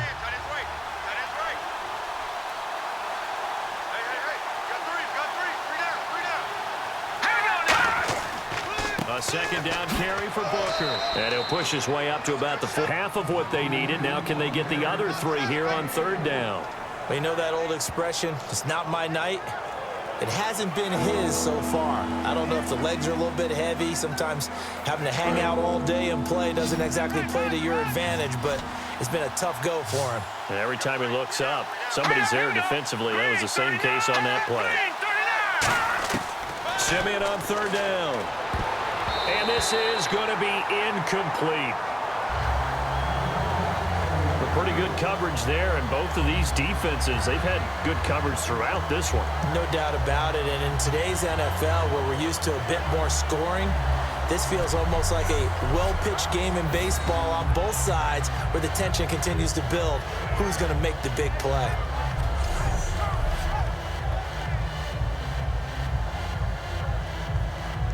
Now Brandon McManus for the Bronco field goal.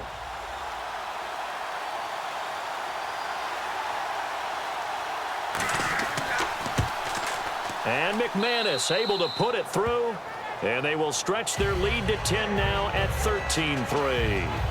So they were able to move the ball into the red zone, but they'll wind up coming away with just 3. Yeah, 32-yarder. That's equal to an extra point nowadays, and those are no problem for an NFL kicker.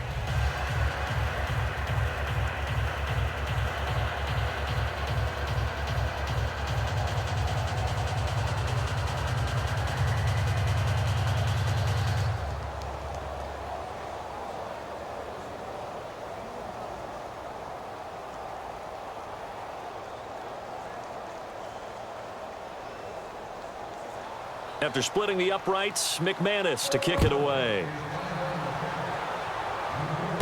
Returnable here for Hester. And he'll take it up past the 25 to the 26-yard line.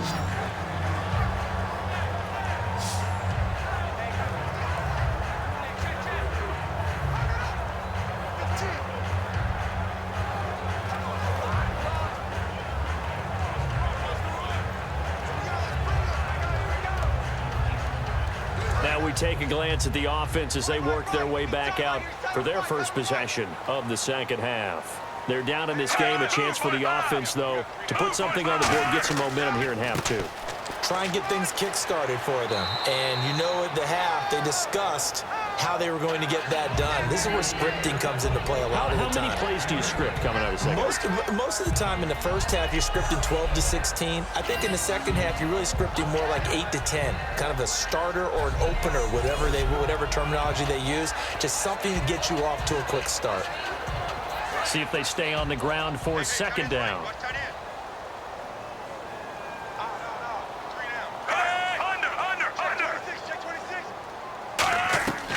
They'll run again here with West. And able to get this one across the 45 before he's brought down. They give him 13 yards there on the play and a fresh set of downs. Sometimes it's hard to believe, but there are times this game is about patience, isn't it? Has had the game he expected, but that run there, that may get him going. I was just going to say, maybe that gives him a little juice, because you're right, he struggled, especially in that first half. Yeah, and I know the great ones always think to themselves, just hang in there. I'm just one big carry away from busting this open. That's a good start for him. Hey! Blue 45! Blue 45! Here's West. And he'll fight his way forward to about the 48-yard line. Just a yard on the pickup there, and it'll bring up a 2nd and 9. That was a really nice play, be able to stack that one up. When they get back in the huddle, he's got to tell his guys up front, great job. They kept people off of him, allowed him to run free and make the hit on the runner. Filled the gap nicely, kept him to just a 1-yard gain.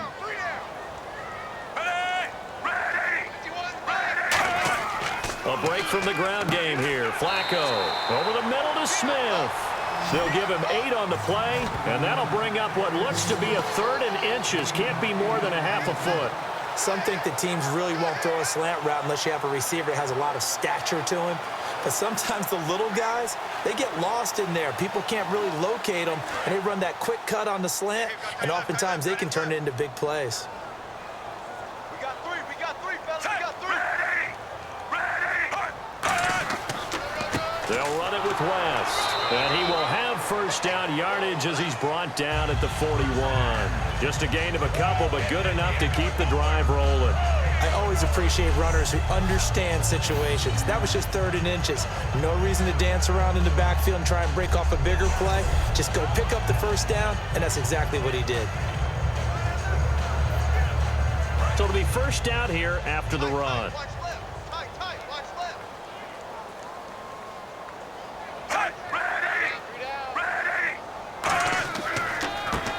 On the give from Flacco. And this one goes nowhere.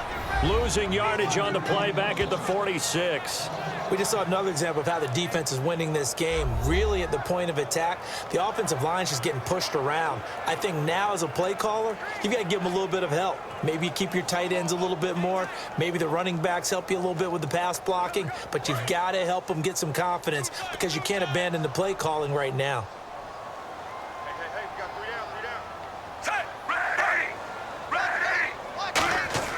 Second down, Flacco now. And his throw is incomplete. Mike Wallace, the intended receiver. And it's 3rd down.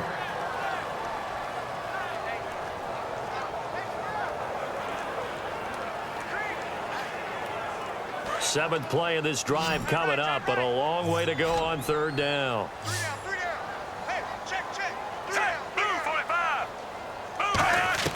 3rd and long for Joe Flacco. Underneath to Allen. And he'll be brought down, it looks like right at the 40. Give him 7 on the play, and that's going to make it 4th down. So many times you hear today's NFL described as a space game. Get your best players into space with the football in their hands. That's why sometimes you just swing it out to your runner, get him out in the flat, and let him have a chance to make people miss an open field.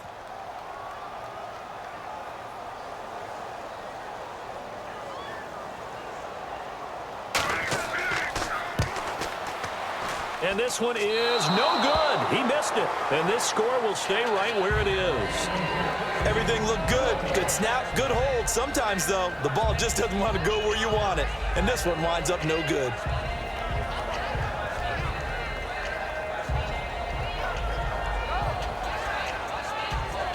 And coming out now, the Broncos. And they're not going to play this conservative, I don't think. They had the field goal last time, and they're up, but they're looking to put a drive in the end zone. Oh, I agree with you totally. No runner goes out on the field and says, all right, let's just settle for 3, except in certain situations, trying to ice a game, that sort of deal.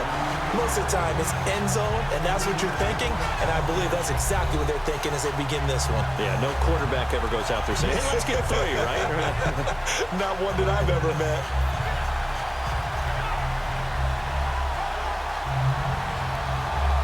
Second down, offense behind the sticks here. 2nd and 13.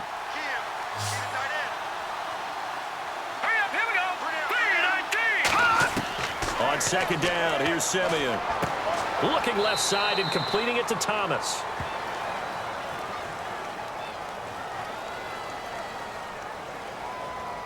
Personal foul. Face mask. Defense. Face mask penalty, and Charles, you were a defender. You know sometimes in the heat of the moment, it's hard to keep your hands away from that face mask. Sometimes you just get out of position as a defender when you're trying to make a tackle, so you end up flailing away, and your hand gets into the wrong spot.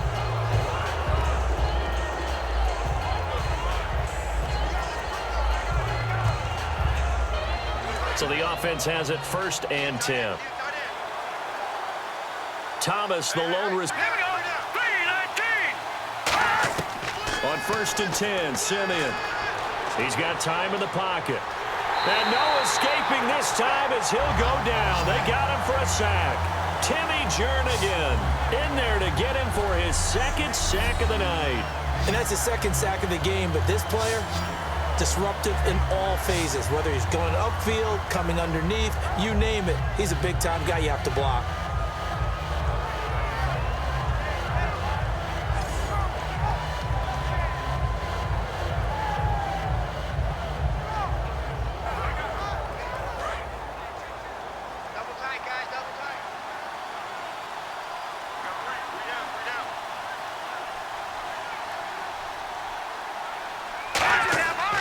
They'll hand off to Booker.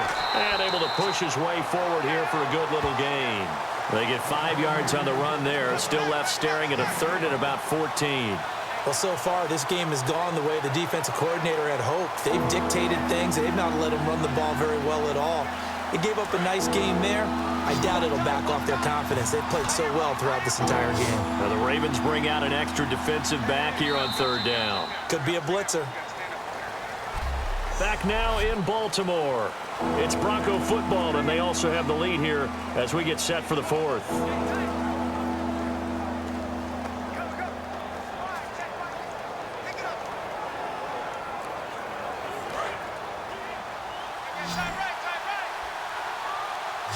And they'll add a DB in the secondary here on 3rd and 14. Off the fake to Booker and Simeon. And some room to roam now. So he fought off the tackle, and that effort gives him the 1st before he's brought down. A good pickup there of 20 yards.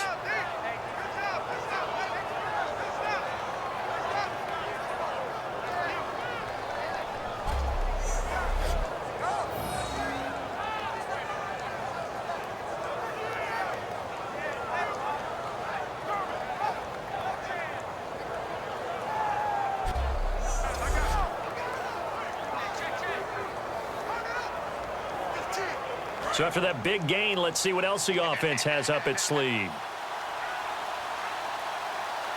Here we go. Green 39. Green 39. They'll run it now out of the gun. Oh, no, he lost the football. And it's picked up by the Ravens. And a big turnover there as his guys will get the football back.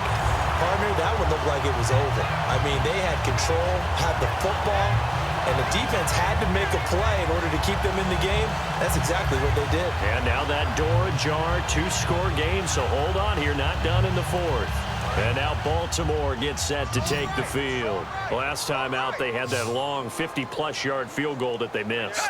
And I'm sure on their sideline they're thinking to themselves, okay, do we still want to try one if we're in that position again? And I would dare say that the answer would be yes. They're going to have a lot of confidence in their kicker. But just to be on the safe side, I'm sure they told their offensive guys, can we get a little bit closer this time? Closer. Yeah, you know, I'd rather get in the end zone first and foremost. But if all else fails, less of a field goal attempt for him. Strong left. Strong left. Watch the slant. Watch the slant. Set. Ready. Ready. Flacco to throw again on 2nd down. And hauled in by Pitta. That catch good for 5. It's 3rd down. When you execute a drag or a crossing route really well and give them a chance to let it develop a little bit, you can gain some significant yardage hitting your tight end on that one.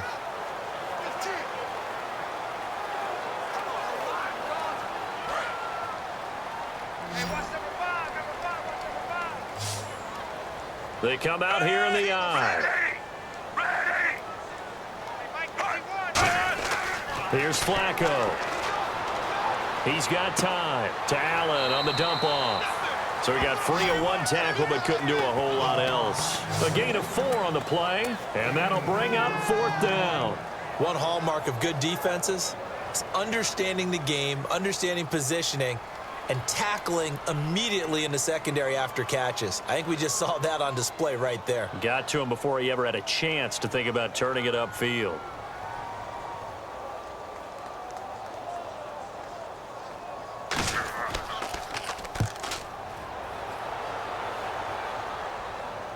Fair catch called. It's taken in right at the 20-yard line. So a change of possession here on the punt. And the offense will come back onto the field with a 1st and 10.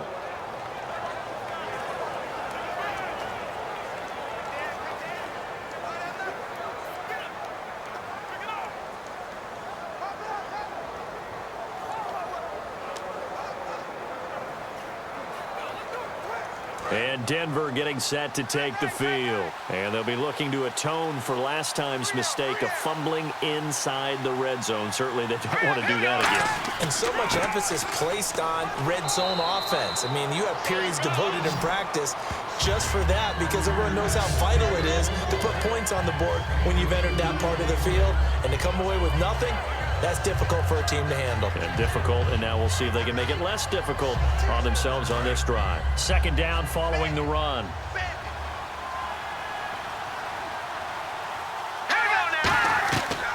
Running again, and again it's Booker. Shrugs the tackle. Nice. Give him 8 yards there. Still a few inches to go, though, as it'll be 3rd down and about the length of the football.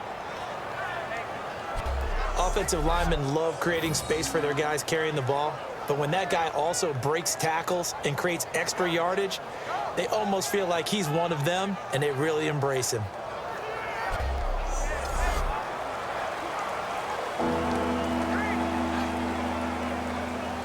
So they run it on 2nd down. Now let's see what 3rd down brings here for the offense. Thomas, the lone receiver, left. Here we go. Green, 39. Simeon on 3rd down. And able to find Green. And he gets it to the 34. Good enough for the 1st. And that pickup of a 1st down, that's going to leave a mark because they really needed to stop them there, didn't they? Oh, so frustrating. Defensively, you're a play away from getting that football back here down late. Tough. Now they've got to find a way to create a turnover or takeaway. Otherwise, this one will probably get away from them.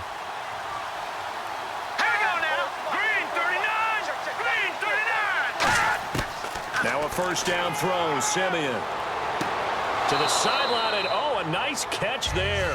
Made sure the feet were inbounds, and they were. Was that a receiver? Yeah, actually it was. There's a running back who was a receiver on the play. Ike's been spending time in the receiver drills getting his feet down. Well, those guys out of the backfield, they got to be good, agile with their feet. He showed the agility there with a toe tap. No doubt about it. It's like he'd run to ballet school. Got the toes down and stayed in bounds. Off of play action, Simeon. And Green with a catch left side. And taking it across midfield and inside the 45. And the play goes for 19 yards. Gives them a new set of downs. And defensively, they just don't seem to have much of an answer for this passing game. Not at all. Look at the confidence that's exhibited here. With that type of a lead, clock on their side, instead of running it, they're still throwing it, trying to pick up 1st downs and keeping the football.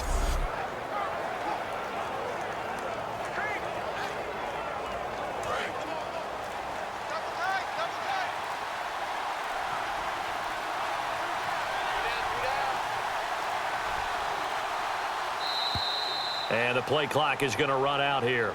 They're in no hurry to get a play off. Delay of game, offense.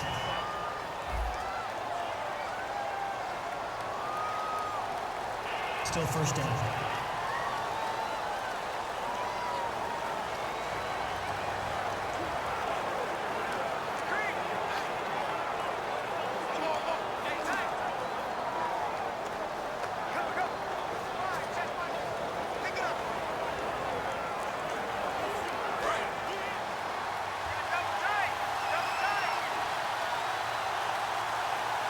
They come out with 1 back and 3 tight ends. And they'll go ground game here with a tailback. And he's going to fight his way forward here for a modest gain. It's a 5-yard pickup, so essentially they get the penalty yardage back, and it's back to 2nd and 10. On any running play that's called, they're always hoping that it's going to break big and go the distance. But when you get a nice gain like that, you're able to do so many things anyway. You can come back and run essentially the same play again, continue to move the ball on the ground, or you can decide to throw the ball now because usually you have the defense back on its heels. And he'll be brought down at about the 42. Back-to-back 1-yard runs here, so that leaves him with a 3rd down and 8. Time for a break. We'll come back to wrap this one up after this.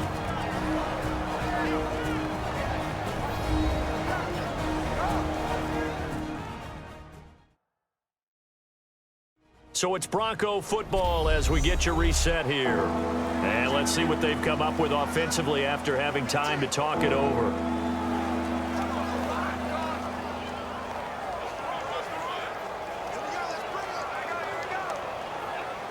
Seventh play of the drive forthcoming on 3rd and 8.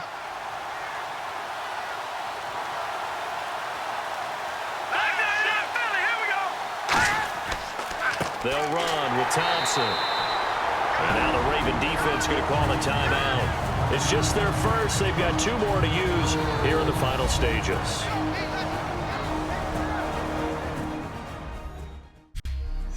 So the defense had a chance to catch their breath, and now they're back out and ready.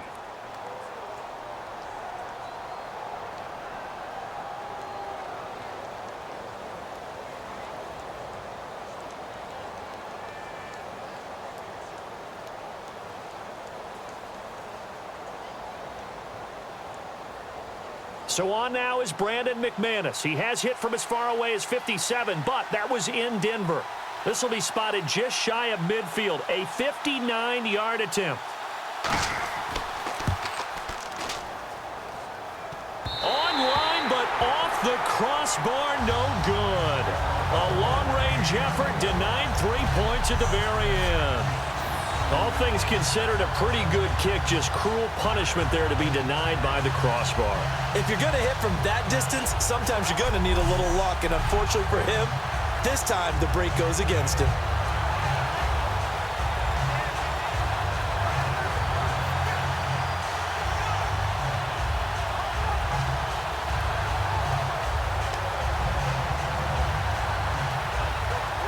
And now Baltimore gets set to take the field. And down on the scoreboard, certainly needing to avoid what happened on the last drive, punting the football.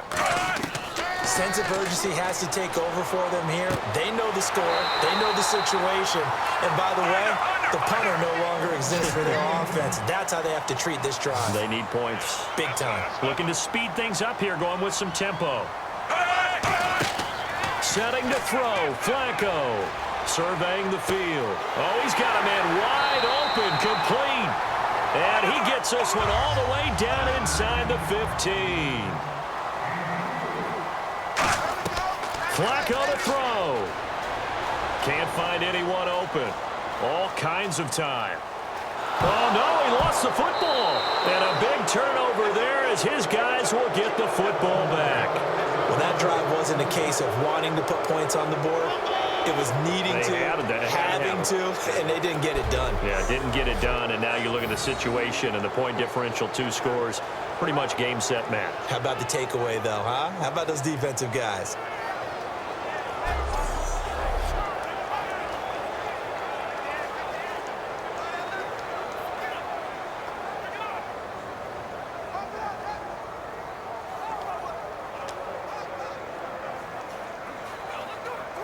And Denver getting set to take the field. They're in a good spot. 2-possession game, barely, but a 2-possession game here late.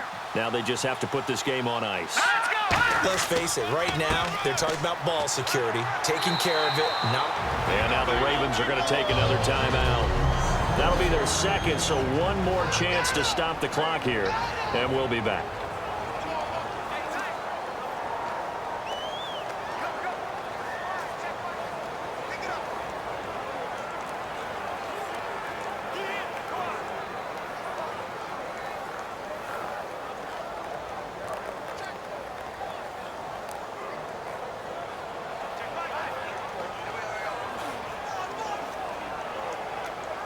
So the offense now dealing with a 2nd and 7.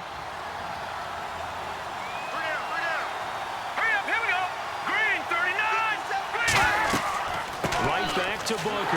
And running room scarce here. He's going to be stopped in his tracks at the line of scrimmage. And play is stopped here. Timeout. It's the defense calling the timeout here. It'll be their third and final timeout, so as they talk things over, we'll step aside.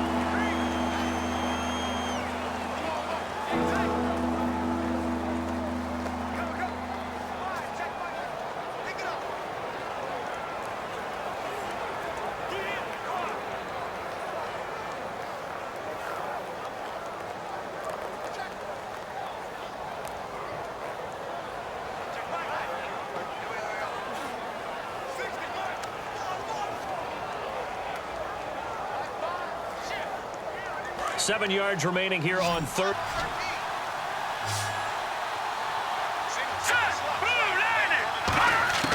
Simeon. And that is incomplete.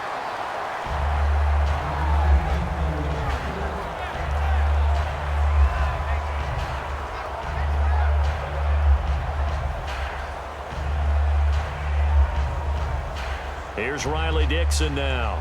On for his second punt. He'd take a repeat of his first.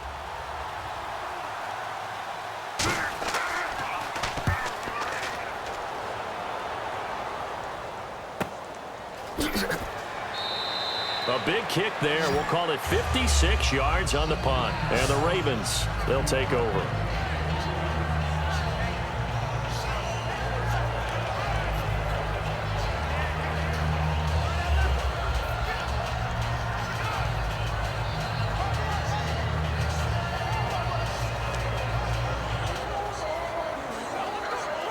And the Ravens taking the field. They might be thinking this is close to a lost cause here. Got to play it out. What do they need to do? Well, they have a thought process in mind already, but they can't get ahead of themselves. They know that they need to score quickly. Yep, two-score game. Onside kick and get the ball back and then score again, but they can't worry about the last 2 points. The only thing that matters is scoring quickly, then they'll take it from there. He was trying to get it to Steve Smith that time, and that'll bring up second down. And when all else fails as a defender, when you're not there in the coverage, your best friend is exactly what we saw there. A big play shot taken by the offense. Unfortunately, it ended in a big drop.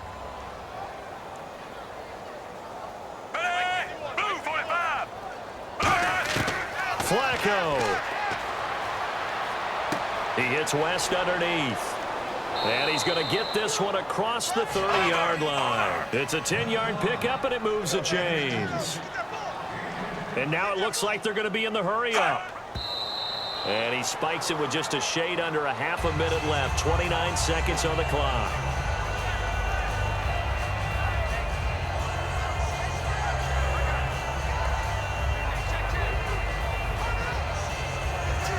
Offense looking to avoid a third and long. It's 2nd and 10.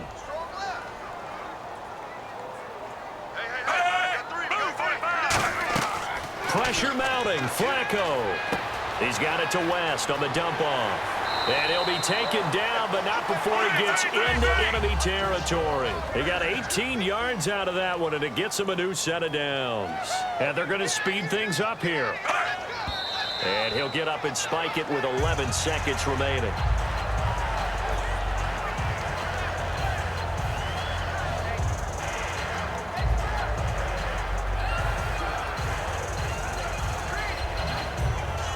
Offense still needing 10 yards. Second down.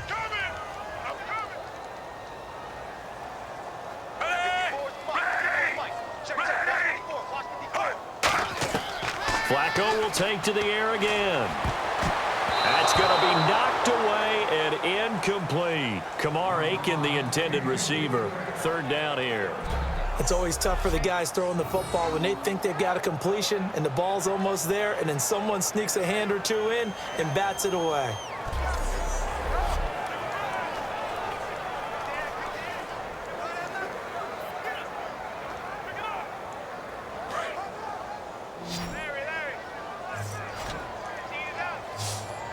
Three receivers to the left, one to the right. Third down. Flacco needs a decent chunk of yardage. Finding time. Look at the time. Now a desperation throw deep downfield. This is caught inside the 15. And he gets this one all the way down inside the 15. Well, Charles, it's great to win at home in the NFL. When you win on the road, it's a little extra special, isn't it? It is, because let's face it, in most cases, you're not expected to go on the road and win in the National Football League. It just doesn't usually compute. So to get out there, get that done, and then head back to your city with one in the victory column, oh, that's a fantastic feeling.